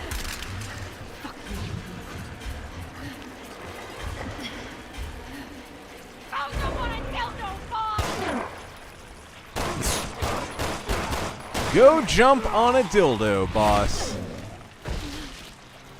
That is quite the phrase to yell when you unload a magazine on these people. Okay.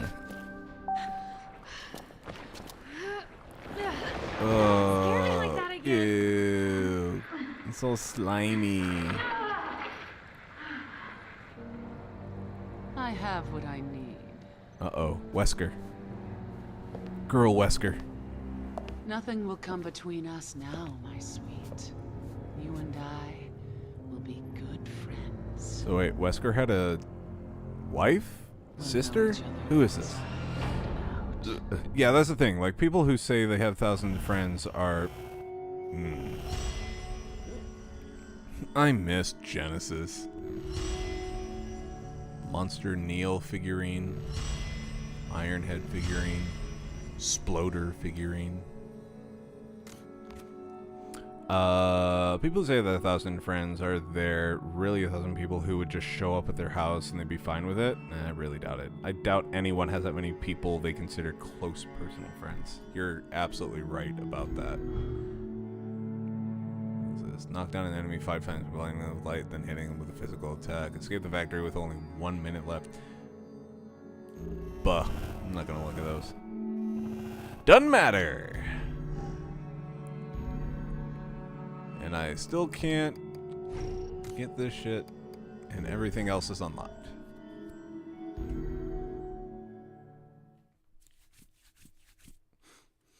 With the strongest of lights, one is able to dispel the world.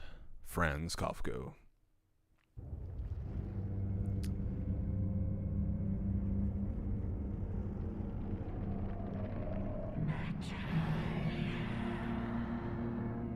The fuck?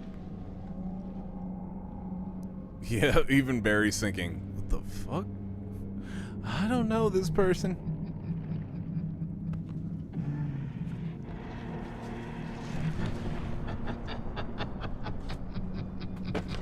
Okay, that doesn't help.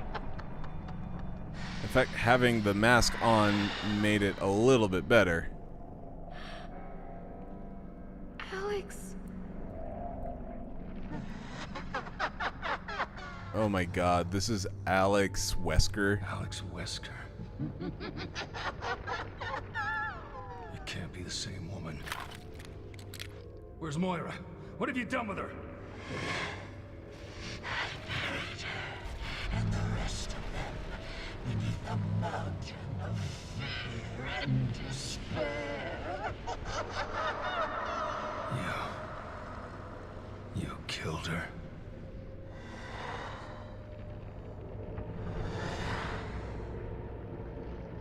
There's one more to kill. Uh-oh. Who is it?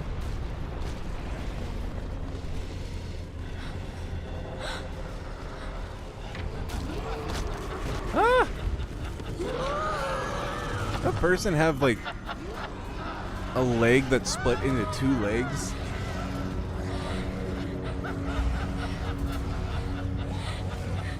This is upsetting. Use the Force, Moira. Use the Force, Moira. Over there. Ah, a door. I'll kill you later.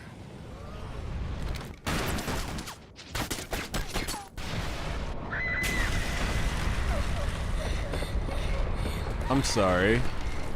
Why didn't you do that from the get-go?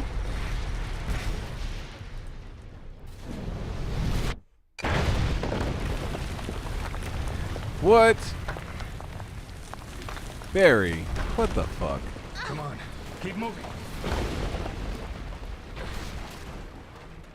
Barry. Can you walk? No, of course not. Now I have to carry you.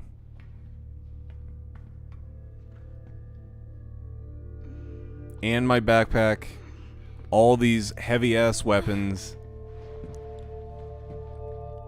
Can't you get like a little like wagon for her to sit in?